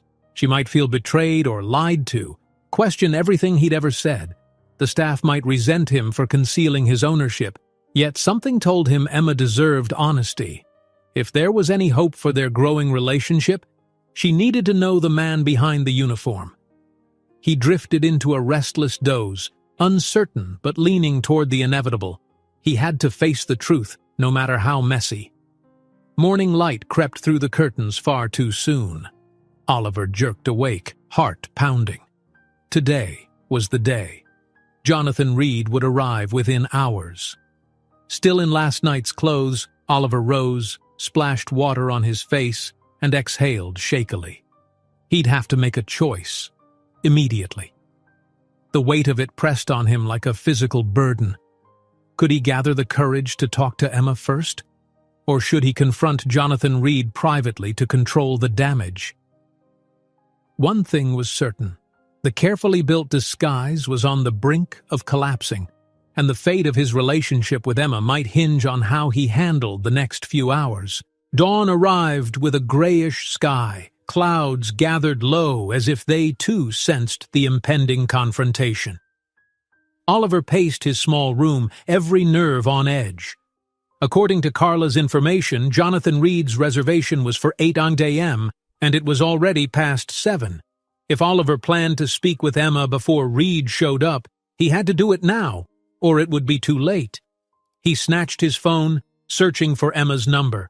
If she was awake, maybe he could ask her to meet briefly outside the hotel, away from staff ears.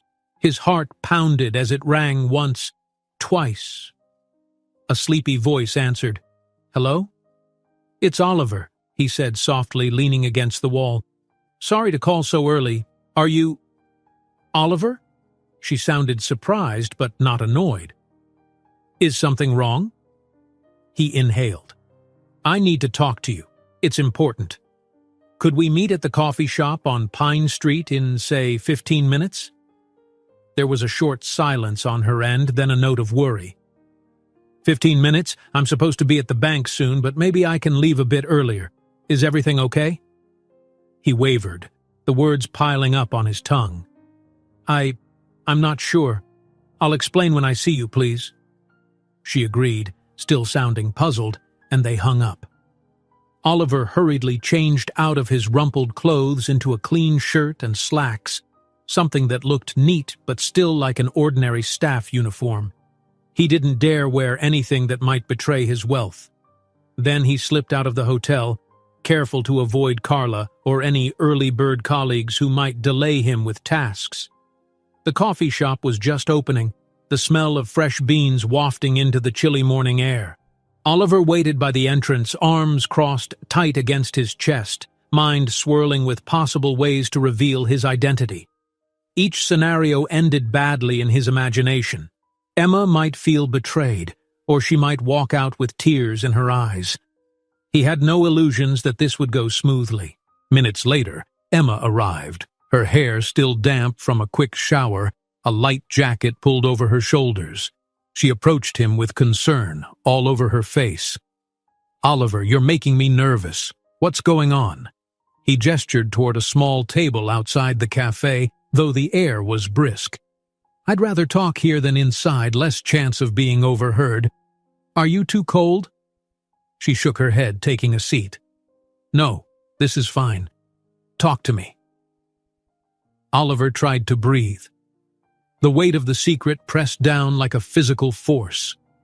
"Emma, I haven't been fully honest with you about who I am. I came to this hotel under a false identity." He paused, watching her expression shift from puzzled to alarmed. She blinked. "False identity? Oliver, what are you talking about?" He glanced around to ensure no one lurked nearby. "My real name is Oliver Grayson. My family owns Grayson Hotels, including the one you and I work at." He heard his voice falter. "I've been posing as a regular staff member because I wanted to escape my old life for a while, to see if I could find genuine connections without my family's status overshadowing everything." Emma stared, her eyes widening. She opened her mouth, closed it again, then finally managed, "You're telling me you're the owner of that entire chain?" Her voice trembled, not with excitement but with shock and maybe a flicker of hurt. "Why didn't you say something?" He swallowed. "Because I've grown up around people who only wanted me for money or business or networking. I needed a break. I wanted to meet honest people, be treated as normal. He broke off, the words choking in his throat. "And then I met you, and you were so real, Emma. Your life, your struggles, the way you cared for Luca. I didn't want to lose that authenticity."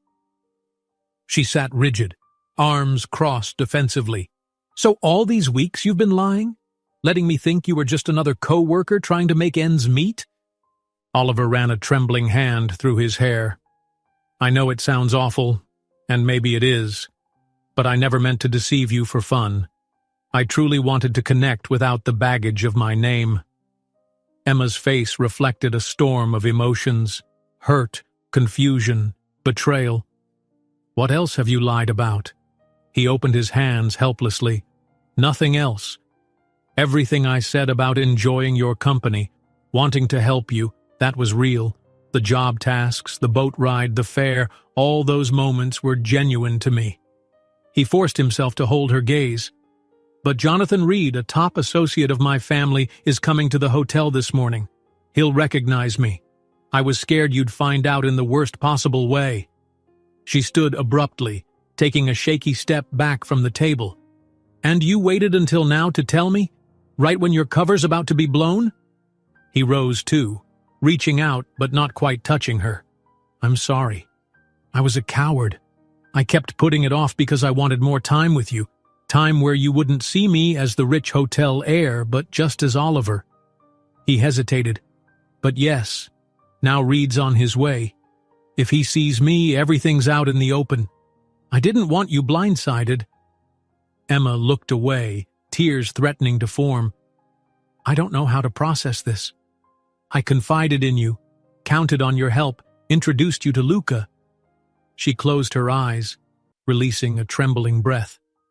I feel stupid. He gently shook his head. No, you're not stupid. I'm the one who messed up. She swallowed hard, blinking rapidly to keep tears at bay. I need to go. I have to get to the bank, and I can't deal with this right now. Emma, please, Oliver implored. Can we talk again soon? Let me explain more, or at least give you time to ask questions. I care about you and Luca more than anything. A flash of pain crossed her face. You should have thought about that before lying to me for weeks. Her voice cracked. I need space. Before he could respond, she turned and walked away, her steps brisk, arms folded as though hugging herself for comfort. Oliver watched her vanish around the corner, feeling hollow and helpless. He could almost taste the anguish in the air, the bitterness of betrayal, and he knew there was no quick fix for the damage done. He arrived at the Riverside Boutique Hotel minutes before 8 a.m., stepping into the lobby with a heaviness in his chest. Carla spotted him at once, hurrying over in a fluster. Oliver, there you are. Mr. Jonathan Reed just arrived. He's in the lounge having coffee. Oliver forced a calm facade. All right, I'll, see if he needs anything. Carla leaned in, whispering urgently. He has a reputation for being thorough. We have to make sure everything is perfect. Could you escort him around if he wants a tour? She gave him a desperate look. You're good with people, and he's from Grayson. Maybe you can handle him best. He gave a tight nod, ironically aware that yes, he indeed knew Jonathan Reed, just not in the way Carla imagined. Of course, I'll take care of him. He left her side and took a steadying breath, then stepped into the small lounge area. Reed sat near a window, dressed in a tailored suit, sipping black coffee. He was in his early 50s, hair thinning, posture stiff with confidence. Oliver recognized him instantly, the memory of formal dinners where Reed stood by Oliver's father, discussing expansions or acquisitions. Reed glanced up, eyes narrowing. For a split second, he looked uncertain, as if his mind was trying to place Oliver's face. Then recognition dawned, and a jolt passed across his features. He set down his cup, leaning forward. Oliver Grayson? Oliver placed a polite smile on his face, though his heart hammered. Hello, Mr. Reed. Good morning? Reed stood, scanning the surroundings. What are you doing here, dressed like staff? His voice was hushed but tense. Does your father know you're out in the field like this? Oliver gestured for Reed to keep his voice down. Let's talk in private, please. Without waiting, he led Reed to a small vacant office in the back, a room Carla sometimes used for storage of marketing materials. Inside, he shut the door. Reed faced him with an incredulous stare. This is beyond unusual. Care to explain? Oliver's mouth felt dry. He tried to keep his voice steady. I've been working here under a different name. I needed to see how things operated without everyone fawning or panicking over who I am. That's highly irregular, Reed murmured. Not to mention deceptive. Your father never mentioned anything about you doing an undercover stint. Oliver shrugged, fighting the resentment that always brewed when people mentioned his father. He didn't know. It's my personal choice. Then, pressing on, he added, Look, I understand this is unexpected, but I ask for your discretion, at least for the next day or two. I'll handle explaining myself to the staff. Reed gave a humorless chuckle. You want me to lie to them? Why on earth? You've known me since I was a kid, Oliver said, desperation creeping in. This is important to me.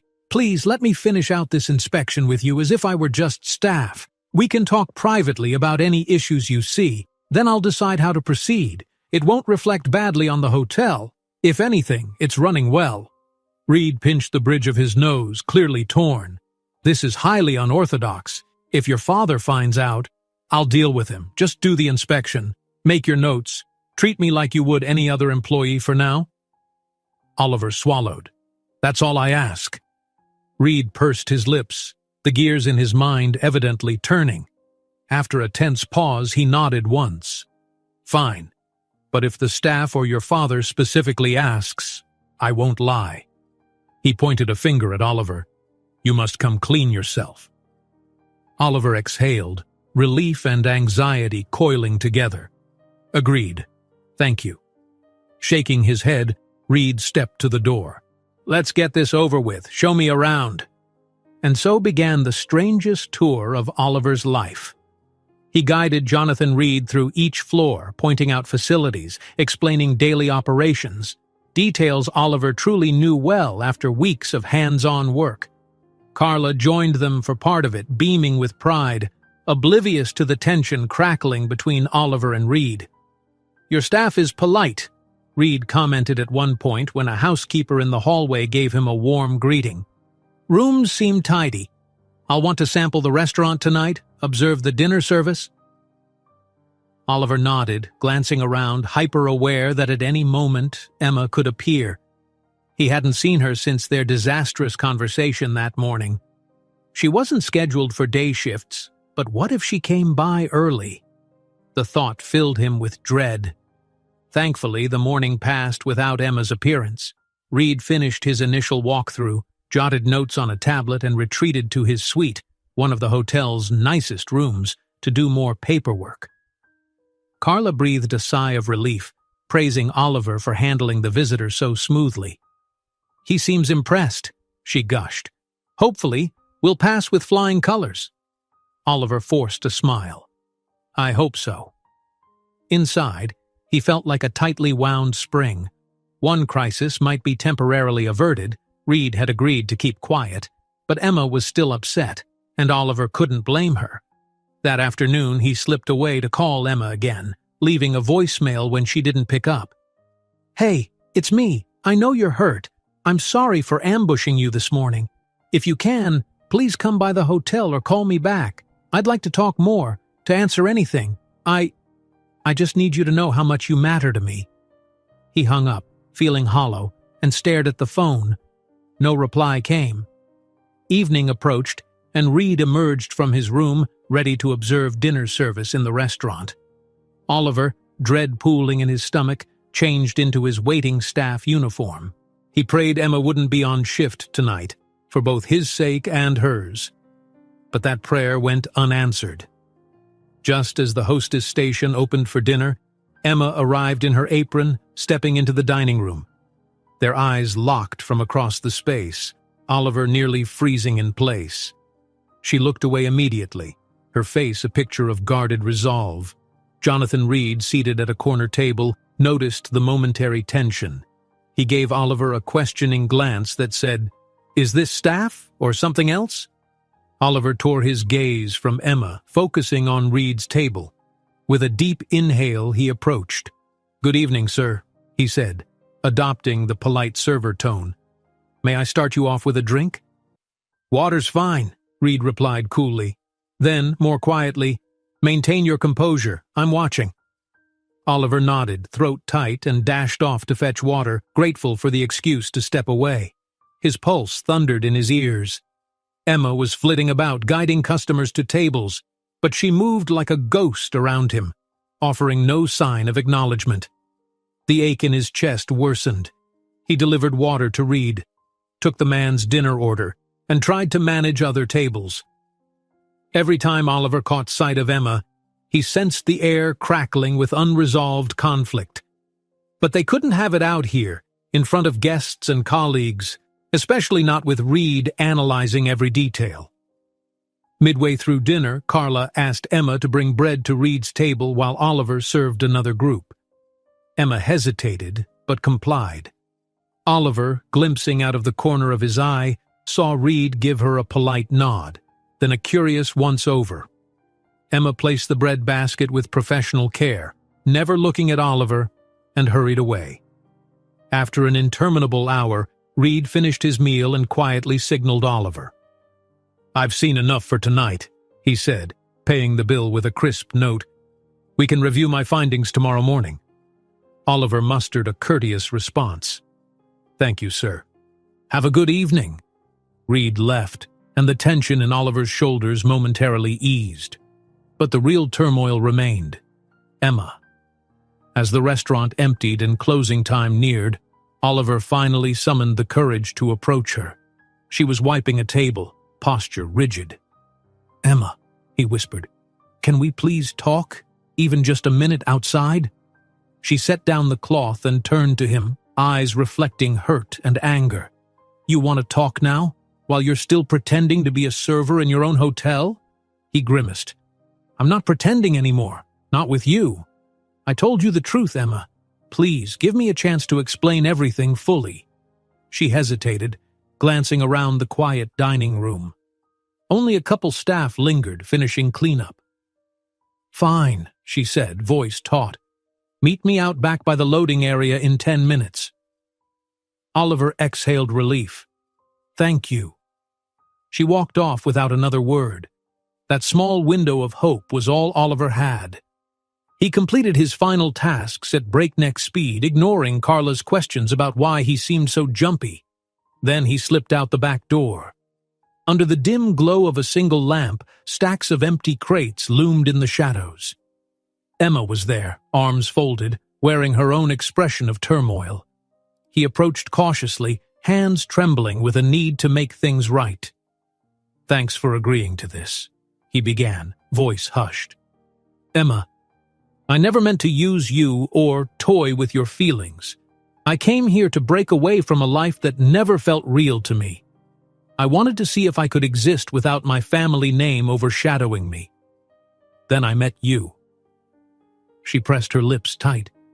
"You told me 100 little things about your life, never once mentioning the biggest truth. Don't you see how that hurts?" He nodded, his gut twisting at her pained tone. "I do, and I'm sorry. It's not because I didn't trust you, The second I mention Grayson, people treat me differently. Even you might have, but now I realize I should have told you sooner, especially once we got close." Emma stared at the ground for a moment, tears glinting in her eyes. "You know, I told you about my landlord issues, my shifts, my son's struggles, and all along, you had the means to fix it in a snap. It makes me feel small and stupid, like I've been bearing my soul to someone who was only half present." Oliver's voice cracked. "I never saw you as small or stupid. I admired your strength, your integrity, everything. Yes, I have money, but that doesn't mean I wanted to flaunt it. I wanted a real bond, not driven by finances." She wiped the corner of her eye. "So what now? You walk out of here with your fancy associate, turn the place upside down and vanish back into your privileged world?" "No!" he burst out. "I don't want that. I want to stay, or at least finish what I started. Maybe come clean to Carla, the staff, and to keep seeing you, if you'll have me. Because His breath quivered. "I'm falling for you, Emma. That's not a lie. It's the most honest thing I've ever said." She looked up, meeting his eyes with a mixture of longing and pain. In that silence, the distant hum of traffic and a soft breeze through the crates felt deafening. Then she closed her eyes, inhaling deeply. "I don't know if I can trust you right now," she admitted. "This is a lot to process." His heart clenched. "I understand," he murmured. "Take the time you need. I'm here. I won't vanish if you don't want me to. But if you need me to back off, I will." Her gaze flicked away, tears threatening again. She shook her head. "I can't do this tonight." She moved past him, voice shaky. "I need to think." He stood rooted in place, watching her disappear into the shadows of the loading area. The single lamppost cast a lonely circle of light, leaving him alone with the weight of his confession. He didn't know if Emma would ever forgive him or believe in his sincerity. But at least the truth was out, for better or worse. Upstairs, Jonathan Reed was probably reviewing notes to report to the Grayson family. Inside, Carla might be meticulously polishing silverware to please the big inspector. And somewhere in the quiet streets, Emma was hurting, questioning everything they'd shared. Oliver slumped against a crate, shoulders sagging. He had done what he vowed to do. He'd told Emma the truth. Now came the hardest part, waiting to see if it was enough to salvage the fragile love he had desperately hoped was real. Nights in the Riverside Boutique Hotel were rarely silent. Even after guests retired, there was always a low hum, maybe the boiler groaning or someone moving trays in the kitchen. But to Oliver, that night felt emptier than any other. He'd never felt so alone, not even in the echoing halls of his parents' mansion. Even with Jonathan Reed's presence looming over the hotel, it was Emma's hurt expression that replayed in his mind over and over. Morning arrived with silver sunlight creeping through the thin curtains of his staff room. Oliver rose stiffly, hardly rested. He splashed water on his face, then stared at his own reflection in the small mirror above the sink. This was supposed to be a chance to find himself beyond the Grayson name, to discover real human connections. Yet all he'd managed was heartbreak and a looming family scandal. Pulling on a neat uniform, he headed to the lobby. A quick glance around told him Carla wasn't there yet, but Jonathan Reed was. He spotted him in conversation with a housekeeping supervisor near the reception desk. Reed caught Oliver's eye, gave a curt nod, then continued talking. Oliver paused, uncertain whether to approach or slip away. Ultimately, he decided to continue on his usual tasks. Reed had said they would speak again that morning, and Oliver felt only dread at the prospect. He ducked into the dining room. Breakfast service was in full swing. Guests picking from a modest buffet of scrambled eggs, fresh fruits, and toast. The staff bustled with polite energy. Oliver grabbed a tray of coffee carafes and circled the room, refilling cups with a polite smile. A sharp pang hit him every time he thought of Emma. Would she appear at the door, her expression still shadowed by last night's revelations? Maybe she had chosen not to come in at all. Oliver tried to brace himself for that possibility. Emma could easily request time off or claim an emergency. After all, she had no reason to face him if she still felt betrayed. Yet around mid-morning, she showed up. Oliver caught sight of her entering the lobby from the corridor leading to staff lockers. She wore her typical uniform, black slacks, a tidy blouse, hair pinned back. But there was a guarded distance in her eyes. Their gazes met for a fraction of a second. She offered a polite nod, nothing more, before stepping into the dining area to greet a table that had just arrived. Oliver felt relief that she hadn't run away, but the tension in her posture warned him not to push. Trying to keep his composure, Oliver checked on the last breakfast guests. Carla emerged from the office, beckoning him. He set his tray aside and walked over, nerves prickling. "Oliver," she said quietly, "Mr. Reed wants a quick meeting with you in my office. I'll give you two some space. Everything okay?" He forced a short nod. "Yes, I'll handle it." Carla looked slightly puzzled, but didn't press further. She guided him to the small office, a room with pale walls, a desk strewn with schedules, and a single window overlooking the staff parking area. Jonathan Reed stood inside, scanning a couple of folders. He glanced up the moment Oliver entered, and Carla discreetly backed out, shutting the door behind her. "Good morning," Reed said, setting the folders on the desk. "I've completed my preliminary notes on this property." Oliver tried to calm his fluttering stomach. "I see. How do we look?" Reed's brows furrowed. "Frankly, the hotel itself is in decent shape. The staff is polite. The premises mostly well-maintained. Some small improvements could be made, modernizing certain rooms, polishing marketing strategies. Overall, it's a solid operation." "That's good to hear," Oliver murmured. "However," Reed continued, his gaze piercing, I have to reconcile my findings with the fact that the owner's son, under a false name, is working incognito as a waiter. The question is how your father will react to this. And to be blunt, how the employees will react once they realize you're one of the owners. Oliver pressed his lips. I know. I plan to speak with Carla soon, let her know who I am. I might do it privately or with a small group of senior staff if you think that's wise. Reed considered. It's your call, but I don't suggest a big reveal in front of everyone. It could cause confusion or worse, hurt morale. Many might feel tricked. He paused, eyeing Oliver. Why did you do this truly? Oliver exhaled. This question he'd answered for Emma, but it felt different explaining it to a man who'd known him since childhood. I was stifled in the corporate bubble, tired of being the heir. I wanted to learn the business from the ground up, see what it's like to really work in one of our properties and experience normal life. Reed's expression softened slightly. In some ways, I respect that. Your father might not, but I won't stand in your way. I'll finish my formal inspection today and tomorrow, then I'll file a positive report. After that, you handle whatever fallout arises. Are we clear? Oliver nodded, relief mixing with dread. Yes, thank you. Reed didn't smile, but Oliver sensed a hint of grudging admiration in his tone. You've got a good head for operations, Oliver. Perhaps this will all blow over once your father sees the positive side.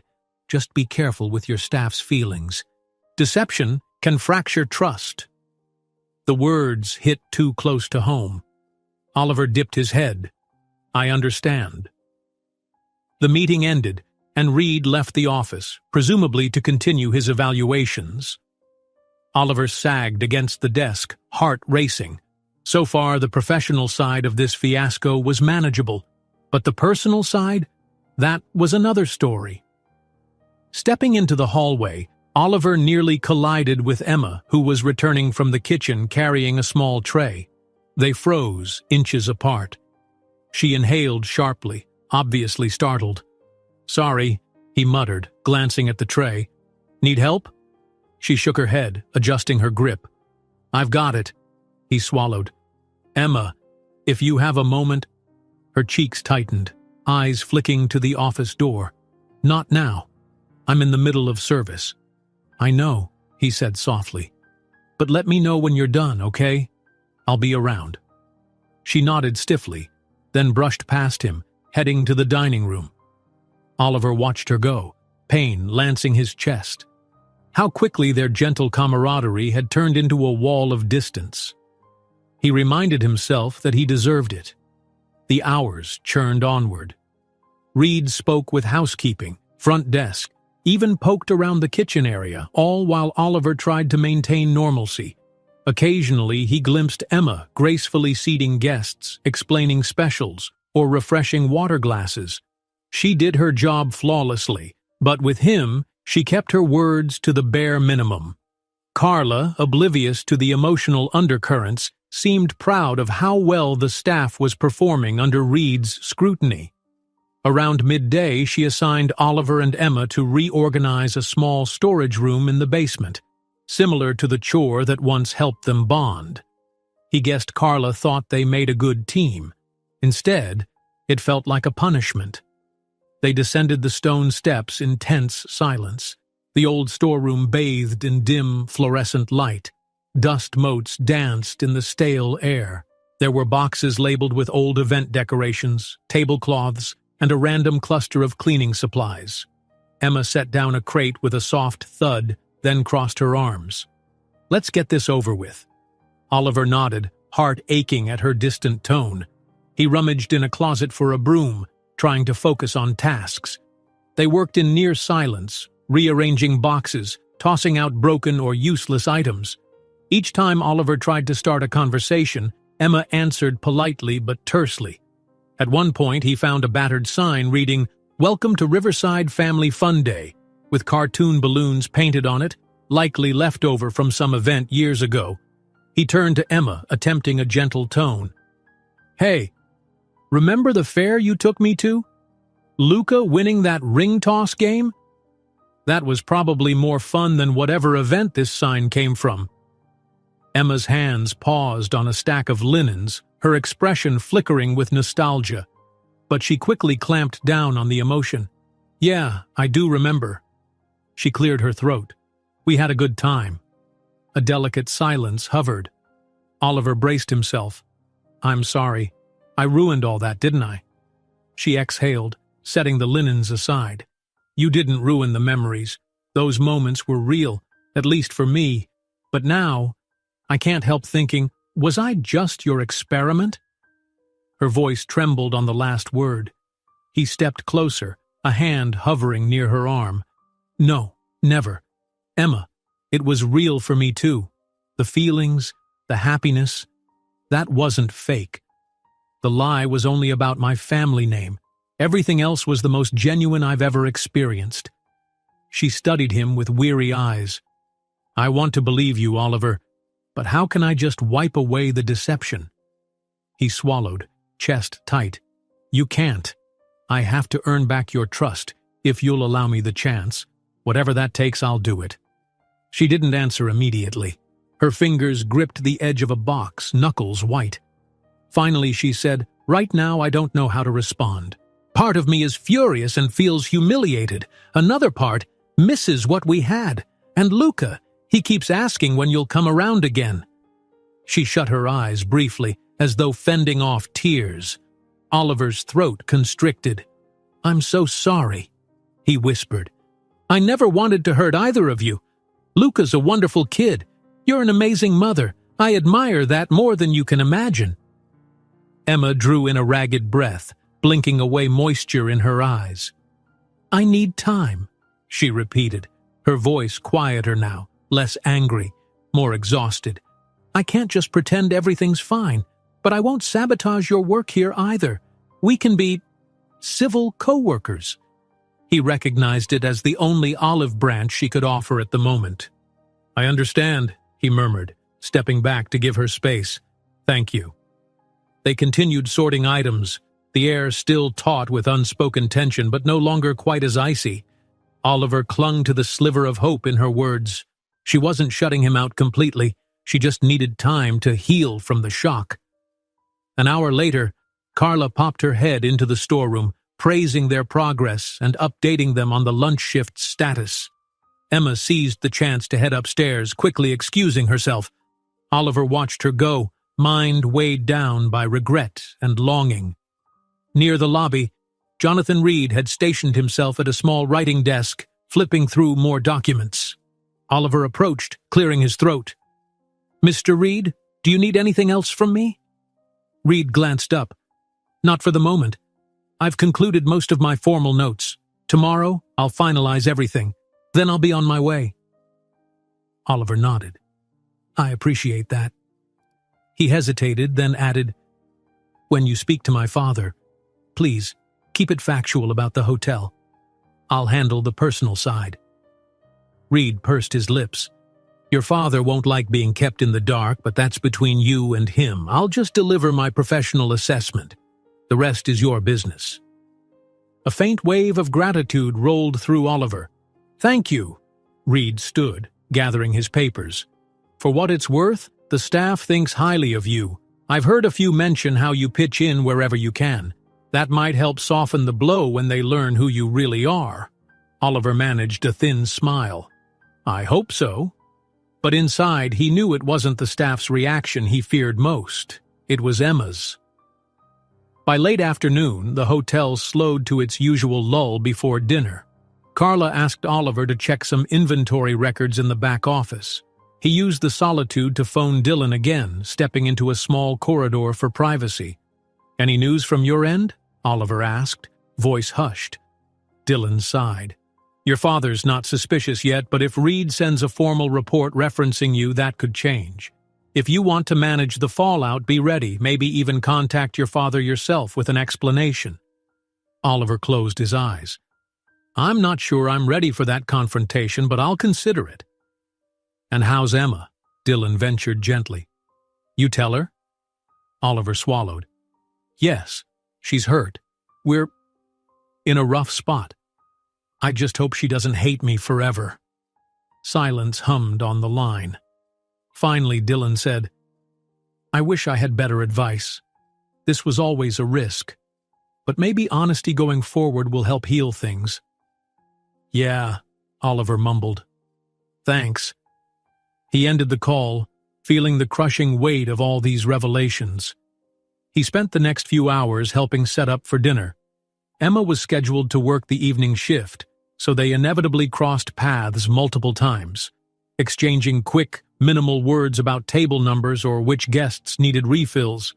Each time he noted the flicker of sadness in her eyes, the tension in her jaw. Around 7 p.m., a noisy family arrived, requiring extra high chairs and rearranged seating.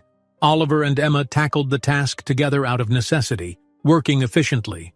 For a fleeting second, it reminded him of the synergy they used to share. Wordless coordination, a certain harmony. Yet once the table was settled, Emma retreated behind the hostess stand, avoiding further conversation. Oliver's heart clenched. He tried to stay positive, recalling her comment that she just needed time. Jonathan Reed dined quietly again, observing the staff interactions. He took notes on a small notepad, occasionally glancing Oliver's way with a cryptic look. Oliver served him politely, forcibly ignoring the swirl of emotions from all sides. By closing time, Oliver's head ached. He'd barely eaten. All he wanted was to talk to Emma in private again, but she left promptly after her shift, citing exhaustion. The mild good night she gave him felt like 100 miles away from the gentle kisses or playful smiles of just days ago. He spent an hour wandering the empty dining room, tidying chairs and cutlery. Carla eventually approached him, eyebrows raised. "You've done more than enough, Oliver. Go rest." He nodded, swallowing the lump in his throat. "Sure, I'll call it a night." Heading to his staff quarters, Oliver paused in the dim corridor, catching a glimpse of the front desk clock. Nearly midnight. Jonathan Reed would finalize his inspection tomorrow and depart soon after. By then, Oliver would have to decide whether to reveal his identity to Carla and the staff. And in the bigger picture, he'd have to figure out what to do about his father. Worst of all, Emma might never trust him again.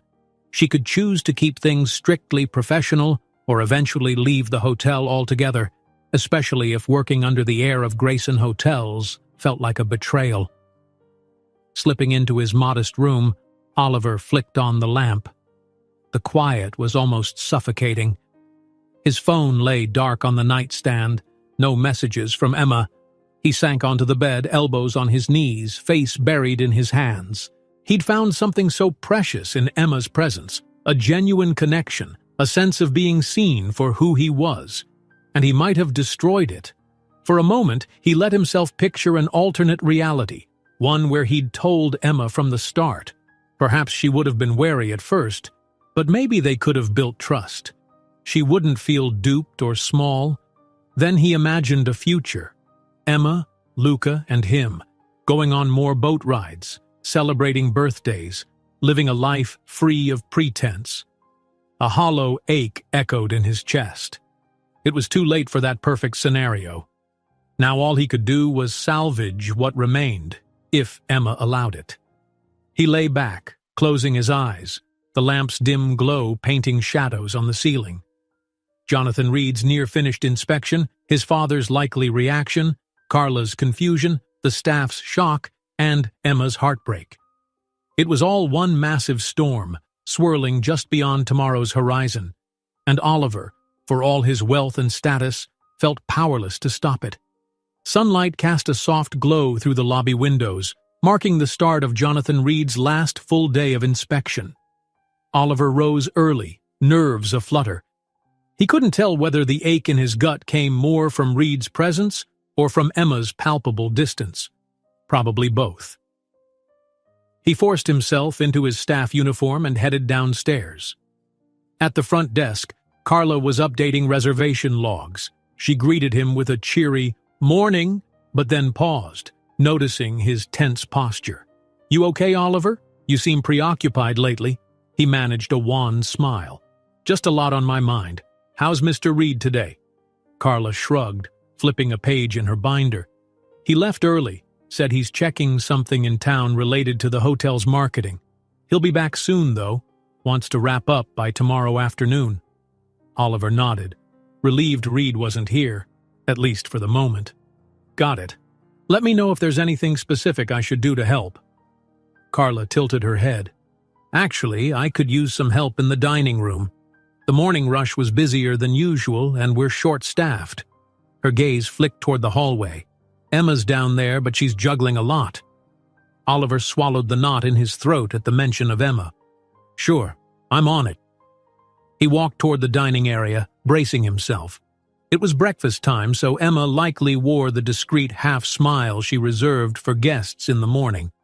He found her near the kitchen door, quickly wiping down a tray. She glanced up as he approached, expression guarded. "Carla said you needed help?" he offered, tone gentle. She nodded. "We're backed up. Table 5 needs refills, Table 7 wants extra cutlery, and I'm supposed to seat a new group in a minute." Her voice was brisk, businesslike. "Thanks for coming." He grabbed a pitcher of coffee and headed to Table 5, conscious of Emma's eyes on him, or more likely, consciously avoiding him. The dining room bustled. Families with children, a couple of business types scrolling through phones, and 2 retired couples chatting over pastries.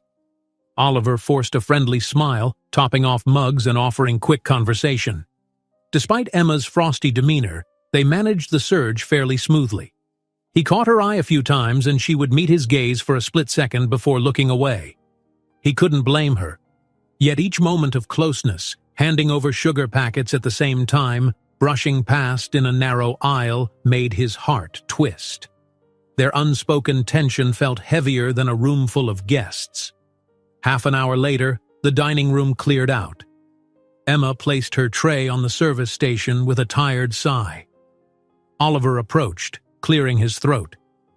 "Thanks for letting me help. Hopefully that eased your load." She nodded, not meeting his eyes. "It did. I'll take a short break now before lunch prep starts." He hesitated, then ventured, "Could we talk, maybe for a minute?" She frowned slightly but relented. "Okay, let's step outside." They moved to a small side patio where staff sometimes took breaks, a modest area with a bench and a couple of potted plants. The morning sun was mild. Emma crossed her arms, leaning against the low wall. "What is it, Oliver?"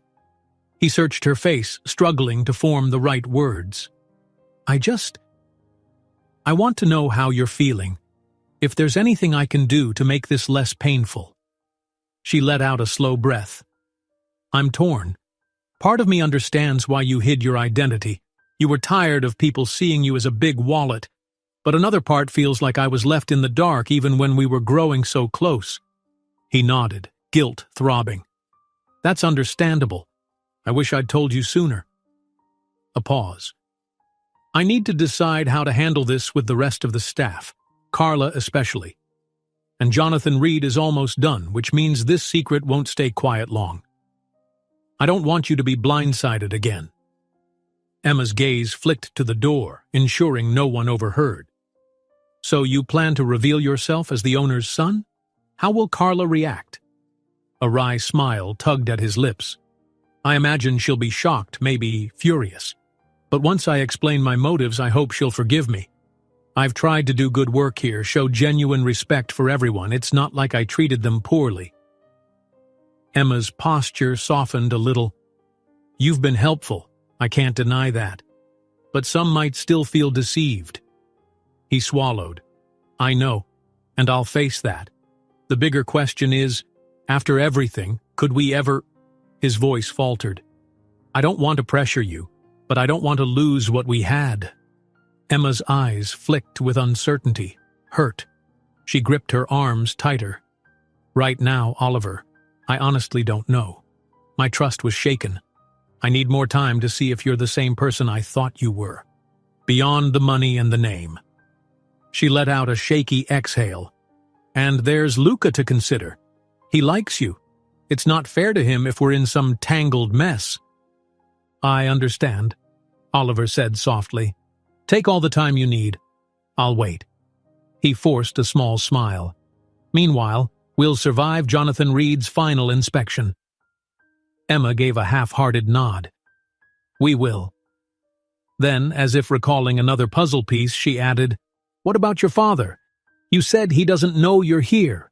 That's complicated." Oliver grimaced. "Yeah, I'm certain he'll be upset. But I'm prepared to stand my ground."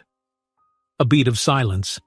"If it means anything, Emma, the reason I'm telling you all this is because I want you in my life. If you'll let me. Money or no money." She looked at him with eyes that seemed weighted by weariness and lingering affection. "I hear you."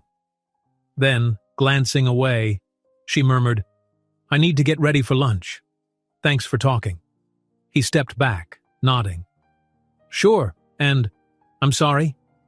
She said nothing more, returning inside. Oliver lingered a moment in the patio's quiet, heart pounding with mingled relief and sadness. At least they'd spoken without anger, but her guarded composure told him nothing was resolved. By midday, Jonathan Reed reappeared, wearing a crisp suit and carrying a slim tablet. Carla bustled around him, pointing out small updates, fresh flowers in the lobby, polished railings on the stairs. Reed gave courteous nods, making no mention of Oliver's identity in front of her. Oliver stayed out of the spotlight, assisting guests from behind the scenes. Each time he crossed Reed's path, the man shot him a silent, understanding look, as if to say, "I'm almost done here. Be ready for what comes next." Around mid-afternoon, Carla assembled a few staff members, Oliver included, in the lounge area to thank them for coping with the inspection. Emma stood at the edge of the group, arms folded, face neutral. Carla beamed. "It looks like Mr. Reed is quite pleased with our work. We'll keep it up through tomorrow. After that, hopefully we'll get a positive review and can relax a bit." A polite cheer rose among the staff. Oliver clapped along, catching Emma's eye from across the small crowd. She gave a faint, polite smile, then turned away. He felt a hollow pang. With the gathering dispersed, Oliver followed Carla to her office, mustering courage. "Carla, can we talk privately for a minute?" She looked at him curiously. "Sure, Oliver." They stepped inside, closing the door. "Something on your mind?" He inhaled slowly, preparing to drop the bombshell. "This might sound strange, but I haven't been entirely honest about who I am." Her brow furrowed. "Okay, what do you mean?" He glanced at the walls, decorations that read, "Welcome to Riverside Boutique Hotel," pictures of staff outings, including a group shot where Oliver stood beside Emma, both smiling. "I'm Oliver Grayson. My family owns Grayson Hotels, including this one. I came here under a different name to learn the business without bias." Carla's eyes went wide, confusion turning to shock. "Grayson? Wait, like the Graysons who own this entire chain?" Her voice trembled slightly. "You're one of them?" He gave a small, regretful nod. "Yes, I'm sorry for the deception. I didn't do it to trick you or the staff, but to genuinely learn the ropes. I've discovered so much and grown to respect everyone here, you especially for running such a welcoming environment." Carla stood stunned, arms dropping to her sides. This is a lot to take in." She gazed at him, searching for an explanation. "And you've been working among us, folding sheets, waiting tables. For what? Fun? Research?" "Not exactly fun," Oliver murmured. "I was weary of always being seen as the heir. I wanted to prove, to myself really, that I could do real work, connect with people. I see now it was risky and maybe unfair to you all." Carla pressed a hand to her forehead. "My goodness. I mean, you've done a great job, you know? Everyone likes you, but I feel a bit betrayed." Oliver's stomach sank. "I understand. I'm sorry. If there's anything I can do to make it right..." She drew in a breath, nodding slowly as if to steady herself. "We'll figure it out. I suppose you're not planning to fire us all or something crazy?" He shook his head fiercely. "No, never. The opposite. I believe this hotel is fantastic, thanks to you and the team. Jonathan Reed's inspection aligns with that. We're doing well. I want to maintain what makes this place special." Carla studied him a moment longer, then gave a half smile. "Well, that's good to hear. I guess I'll need time to process. But for now, let's keep this quiet from the rest of the staff until after Reed leaves? Or are you planning some big announcement?" Oliver exhaled. "I think we can keep it low-key for now. I just didn't want you blindsided." She nodded, her expression still tinged with surprise. "Thanks for telling me. And for what it's worth, Oliver, you've impressed me. Lying or not, you jumped in wherever needed. That shows something about your character." He felt a tiny flicker of relief. "Thank you, Carla." Leaving her office, Oliver tried to steady the adrenaline coursing through him. One step done, Carla knew. That still left the rest of the staff, who might find out sooner or later, and Emma, whose trust was the most fragile. He stepped into the hallway and nearly bumped into Jonathan Reed, who was heading in the opposite direction. Reed arched an eyebrow. "Everything all right?" Oliver managed a nod. "I told Carla. She's taking it as well as can be expected." Reed grunted, crossing his arms. "Good. Might be best to keep it contained until I finish the final paperwork tomorrow. Then I'm out of your hair." "Thanks," Oliver muttered. Reed gave a curt nod, then moved on. By dinner time, the usual rhythm of service resumed, but under it all, Oliver felt the shift. Carla now looked at him with newfound wariness, though she attempted normal conversation. Emma, still oblivious to Carla's discovery, stayed polite, yet distant. Midway through the evening, a minor crisis arose. One of the ovens malfunctioned, delaying several dinner orders. The chef cursed under his breath, staff scrambled, and Carla dashed to apologize to a table waiting on entrees. Oliver pitched in, ferrying bread baskets and offering free drinks to soothe frustrated guests. In the chaos, he and Emma crossed paths multiple times. At one table, a child dropped a fork under the chair. They both reached down to retrieve it, nearly colliding. It was a comical moment, but instead of sharing laughter, they avoided each other's gaze. Tension still weighed them down. At closing, Emma passed him in the corridor, carrying a tray of used glasses. He braced himself, catching her eye. "Need help?" She shook her head. "I'm good," then paused, her gaze softening slightly. "The oven fiasco was crazy, huh?" He forced a light chuckle. "Yeah, you handled it well, though. Kept the guests calm." She gave a brief nod. "Thanks." Silence stretched between them, both remembering how they used to banter in these moments, share inside jokes or tired smiles. Now the air felt thick with unspoken things. Oliver dared to speak. "Emma? Carla knows now about me. I just told her. So if you hear rumors..." She gave a tiny shrug. "I figured you'd do that eventually. It's good you told her the truth." He searched her face. "You're okay?" She set the tray aside on a rolling cart. "I'm still sorting it all out. I see how you're trying to fix this, though." She sighed, folding her arms. "I wish we could rewind to before I knew. But that's not possible, is it?" Pain twisted his chest. "No, it's not." She pressed her lips together. "Then let's just get through this inspection and keep things running. We can talk more once Reed's gone and the dust settles." He nodded, swallowing disappointment. "All right, I'll respect that." She pushed the rolling cart toward the kitchen, footsteps echoing softly. Oliver stood there, feeling as though they were two people caught between past closeness and present hurt. At least she was willing to let him keep trying. Later, Oliver learned from Carla that Jonathan Reed planned to do one final sweep tomorrow morning, then check out by noon. After that, he would finalize his report. Oliver crawled into bed in the small staff dorm, staring at the ceiling. By this time tomorrow, the inspection crisis would be resolved, But a bigger question loomed. Once Reed left, what came next? Would Oliver remain at the hotel openly as Grayson's heir, or bow out and return to his father's world, leaving Emma and everyone else behind?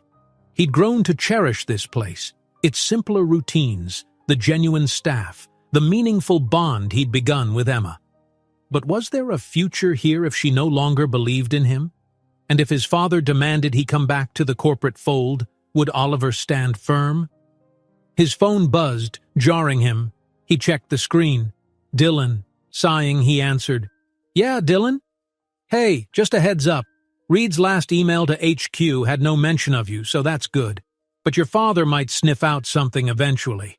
You should prepare for a conversation." "Great," Oliver muttered, pinching the bridge of his nose. "Well, at least he won't find out tomorrow. That gives me a bit more time."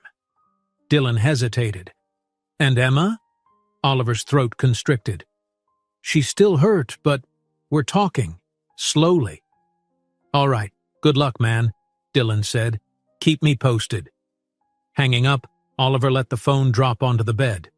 Tomorrow promised relief from Reed's inspection, but his personal storm was far from over. He tried to steady himself with the memory of Emma's softened look. Maybe there was still a glimmer of hope. He closed his eyes, one thought throbbing at his core. He would fight for this place, this life, and Emma's trust if she let him. If not, he'd face that heartbreak too. But he wouldn't leave without at least trying to make things right. Morning arrived with a haze of early sunlight filtering through high, thin clouds. It felt like the entire Riverside Boutique Hotel was on pause, waiting for Jonathan Reed to finish his final round of inspection. Oliver had slept only fitfully, haunted by questions about what would happen next, and above all, whether he and Emma could ever recapture the closeness they'd shared. By 7:30, Oliver was helping at the front desk, greeting bleary-eyed travelers who came to check out or inquire about breakfast. Carla bustled around, her usual confident smile tinged with the knowledge of Oliver's hidden identity. Occasionally, her eyes flicked to him, reflecting curiosity, but she said nothing about his confession. She still seemed to be grappling with the news. Emma, for her part, was preparing the dining room for the breakfast rush. Oliver caught a glimpse of her unfolding tablecloths. She worked quietly, lips pressed in a determined line. He tried not to stare, but every now and then she glanced his way, and he saw that same guarded awareness. They had ended the previous day with a shaky truce. No outright hostility, but no comfortable ease either. Jonathan Reed appeared in the lobby around 8:01 a.m., wearing a crisp suit and carrying his tablet. He signaled Carla and Oliver to join him briefly. The three stood near the reception counter, staff drifting by with polite nods. "I'll be checking out by noon," Reed announced. "I've finalized most of my notes. The property is well run, no major flaws that can't be remedied with minor investments. My recommendation to Grayson HQ will be favorable." Carla let out a breath, beaming. "That's wonderful news, Mr. Reed. Thank you." Reed gave a curt nod, turning to Oliver. "A word in private before I go?" Oliver's pulse jumped. "Of course." The two of them stepped to a quieter corner of the lobby. Reed tapped his tablet lightly against his palm. "I'll keep your personal involvement out of the official report. But that doesn't mean your father won't eventually learn about this. He has ways of noticing changes, particularly if staff mention anything." Oliver stood straighter. "I'll handle that conversation. Thank you for allowing me time." A faint flicker of understanding crossed Reed's face. "I admit it's still a strange situation, Oliver, but in some way, I respect that you rolled up your sleeves. This hotel benefits from an heir who actually bothered to see the ground-level work." Oliver felt a wave of relief and nodded. "I appreciate your discretion." Reed checked his watch. "I'll finalize a last walkthrough, then I'm gone." He hesitated, lowering his voice. "If you remain here openly, there may be questions. Be prepared, and if you leave, make sure the staff know they're not being abandoned." The words hung in the air. stark reminders of Oliver's crossroads. "I understand," he murmured. Reed departed, and Oliver returned to the desk. Carla approached, fiddling with a pen. "So we pass with flying colors, apparently." He managed a faint smile. "Yes, which is a credit to you and everyone else." Carla shifted her weight. "What about you, Oliver? Do you plan on staying? I mean, once Reed leaves and your father possibly finds out." A complicated swirl of emotion hit him. "I'm not entirely sure. I don't want to just vanish, but I have to see how things play out." She studied him for a moment. "Well, whatever you decide, I won't pretend I'm not surprised. But I can't deny you've worked hard and fit in. So, from my standpoint, you're welcome here. Let's just ensure we handle staff reactions carefully." Relief loosened the knot in his chest. "Thank you, Carla." By mid-morning, Reed had completed his final circuit of hallways and guest rooms. He returned to the lobby, gave Carla a polite handshake, and beckoned Oliver aside. "All done here. Keep me updated on your next steps," he said, voice low. Oliver nodded, not trusting himself to speak. Reed retrieved his luggage, nodded goodbye, and exited through the front doors. Just like that, the formal inspection was over. Carla expelled a long breath, smiling. "We did it! No more walking on eggshells." She turned to Oliver. "Though I guess for you, it's not so simple." Oliver managed a small, wry grin. "No, it isn't. But at least now we can settle into normal operations again." She patted his shoulder. "You've still got a place here. Employee or heir, whatever you decide." Her voice softened. "If you want to keep working incognito, I won't blab, but that might get complicated." Oliver gave her a grateful nod. "I'll think it through." He drifted into the dining room afterward, where Emma was clearing dishes from a late breakfast table. She glanced up but didn't speak, focusing on gathering plates. Heart pounding, Oliver approached. "Reed is leaving," he said softly. "Everything went fine." She nodded, setting cups on a tray. "That's good news for the hotel." He hesitated. "Listen, I'm going to be honest with the rest of the staff. Maybe not a big announcement, but I'll tell them individually. At least the core team that I've worked with closely. It's only fair they hear it from me." Emma still didn't meet his eyes. "That makes sense." A short silence fell, thick with the weight of all that was unspoken. At last, he inhaled. "Could we talk after your shift tonight? I'd like to share my plans and just talk." She ran a cloth along the tabletop, her shoulders tense. "All right," she said finally. "After dinner service, I'll wait in the lobby." He mustered a whisper of a smile. "Thank you, Emma." The day crawled by in a swirl of housekeeping requests, check-ins, and minor maintenance tasks. With Reed gone, everyone relaxed. Some staff even joked that the big boss's henchman had finally left. Oliver realized with a pang that soon the truth about him being that big boss's son would ripple through these halls. By late afternoon, Oliver decided to start telling a select few employees. He found the head chef in the kitchen, explained quietly, and braced for the reaction. The chef was stunned, eyes bulging, then gave Oliver a playful whack on the arm. "You sneaky devil! Could have fooled me with your dishwashing skills." But the chef seemed more amused than angry. He told a senior housekeeper next, who frowned in disbelief, then shrugged and said, "As long as you don't cut my hours, we're fine. We liked you as Oliver the co-worker." That brought a wave of relief. Little by little, word spread among the older staff. Some were flabbergasted, others somewhat impressed. Only one or two felt truly upset, grumbling that they'd been tricked. But after Oliver apologized and assured them he was here to help, they gradually softened. He realized how lucky he was that his attitude these past weeks had earned him goodwill. Carla assisted discreetly, pulling aside a few staff members to explain. By dinner time, the majority of the core team knew. Some gave Oliver teasing grins, others shook their heads in amazement. But no one seemed hostile. Emma, however, remained subdued. focusing on her tasks. The dinner rush was moderate, letting Oliver and Emma move smoothly between tables. The tension between them still simmered, though. Guests chatted obliviously, not realizing the personal drama happening behind the warm smiles of their servers. Finally, the shift ended. After the last table left, Carla closed out the register, and staff trickled away. Oliver stood near the reception desk, heart thrumming, waiting.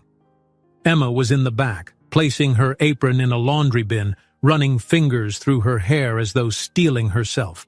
She emerged in her regular clothes, a simple sweater and jeans, then approached him with a guarded expression. "Okay," she said quietly. "I'm ready to talk." Carla, noticing the exchange, gave Oliver an encouraging nod before discreetly retreating to her office. The lobby was quiet, only the faint hum of lights overhead. Oliver gestured toward a small seating area where plush chairs were arranged around a low table. They sat facing each other. Oliver's pulse hammered. "Thank you for giving me this time. I know it's been complicated." Emma folded her hands in her lap. "Yes, so how do you see this going now that the inspection is done? Are you staying?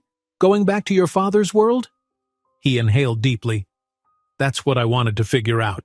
I'd like to stay here, at least for a while. I've come to value the work, the people, and you." He swallowed. "But I also have to face my father eventually." She nodded, eyes downcast. "And what if he demands you leave?" Oliver clenched his jaw. "I'm prepared to stand up to him. He can't force me out. I'm an adult, capable of making my own decisions. Yes, there might be financial consequences, maybe tension in the family, but I'd rather be somewhere meaningful than comfortable in a lie." Emma raised her gaze. "Meaningful," she repeated softly. "And you truly find that here?" His voice cracked. "Yes. I've never felt so genuine. The friendships I've formed, the everyday challenges. It feels real." He shifted, steeling himself. "But none of it matters to me without you and Luca. You're the reason I realized how much I was missing. He paused, searching for the right phrase. "I love you, Emma. I think I have for a while now." Her eyes shone with tears, but her expression remained guarded. "You lied about your identity, but you say this is true. It's hard to reconcile those two things." Oliver leaned forward, every nerve raw. "I know, and I'd understand if you can't forgive me. But please believe that my feelings are not a lie. I never once faked that. Every moment with you was the highlight of my day." A tear escaped the corner of her eye. She brushed it away. "I wish you'd told me from the start, or at least earlier. I thought we had something so open and honest." Then discovering the secret, it shook me. He nodded, throat tight. "I can't undo that damage. All I can do is move forward with honesty, ask you to give me another chance, to let me rebuild your trust." She looked into his eyes, her voice trembling. "And how do I explain this to Luca? He adores you, Oliver. He'll want to see you, but if we end up parted for good, that'll break his little heart." Oliver felt tears prick his own eyes. "I wouldn't want to do that. Luca deserves stability, and so do you. If you need more time, weeks, months, I'll wait." He swallowed. "If your final decision is that you can't be with me, I'll still respect it. But I'm asking you not to shut the door on us just yet." Emma let out a shaky breath, silent for a long moment. The tension in the lobby seemed to magnify every subtle sound. The click of the central air, the faint hum of the fridge at the nearby snack bar. Finally she spoke, voice hushed. "You realize we're from different worlds, right? Even if we move past the lie, there's the class difference. Your father might disapprove, or your social circle might judge. I'm just a single mom who can barely make rent some months." Oliver's heart squeezed. "I don't care about that. I admire your strength, your independence. That's part of why I fell for you, and if my father or anyone else judges, that's their problem, not ours." A flicker of hope lit her eyes, quickly tempered by caution. "It's easy to say, but living it could be harder." He nodded earnestly. "I know, but I'm ready to try." She drew in a trembling breath, shoulders sagging as if letting go of a heavy weight. "All right," she whispered. "I'm not promising everything is magically fixed, but I don't want to lose what we had either. I want to try to trust you again." Relief flooded Oliver's chest, so intense he almost felt dizzy. "Thank you. I promise you won't regret it. I'll do anything to earn your trust back, step by step, on your timeline." Emma's tears finally slipped free. She sniffed, giving a watery laugh. "I can't believe I'm crying in the hotel lobby. This is so unprofessional." Oliver reached for her hand, gently. "It's just the two of us." She allowed him to hold her fingers, turning her face away briefly to gather herself. Then, with a subtle squeeze of his palm, she met his gaze. "Where do we start?" Oliver breathed a bittersweet smile. "Maybe with honesty. I'll keep being transparent about everything. My family, my finances, my plans. I'll show you exactly who I am, and we'll figure out what a future looks like together." Emma nodded slowly. "That's all I ask." In that hush, they both rose from the chairs. Oliver felt a pull in his chest, wanting to embrace her, to solidify this fragile reconciliation, but he also sensed it might be too soon. Yet Emma hesitated, eyes lingering on him, and he recognized a similar longing mirrored there. Gently, he moved closer. She didn't pull away. Slowly, he placed a hand on her cheek, leaning in. Their lips brushed in a tender, tentative kiss, a step away from the heartbreak that had shadowed them. Emma exhaled shakily, tears still clinging to her lashes, but her free hand slid to rest on Oliver's arm. They broke apart, foreheads lightly touching. "Thank you," he whispered, overwhelmed by relief and affection. "I'll never lie to you again." She closed her eyes, nodding. "I'll hold you to that." A soft cough echoed from the hallway. They turned, spotting Carla peeking around the corner with an apologetic grin. "Didn't mean to interrupt. Everything okay here?" Oliver and Emma exchanged a glance. Emma managed a small, genuine smile. "We're working on it, Carla." Carla's own smile widened. "Glad to hear it." With a knowing nod, she disappeared, leaving them alone again. Hand in hand, Oliver and Emma walked out of the seating area.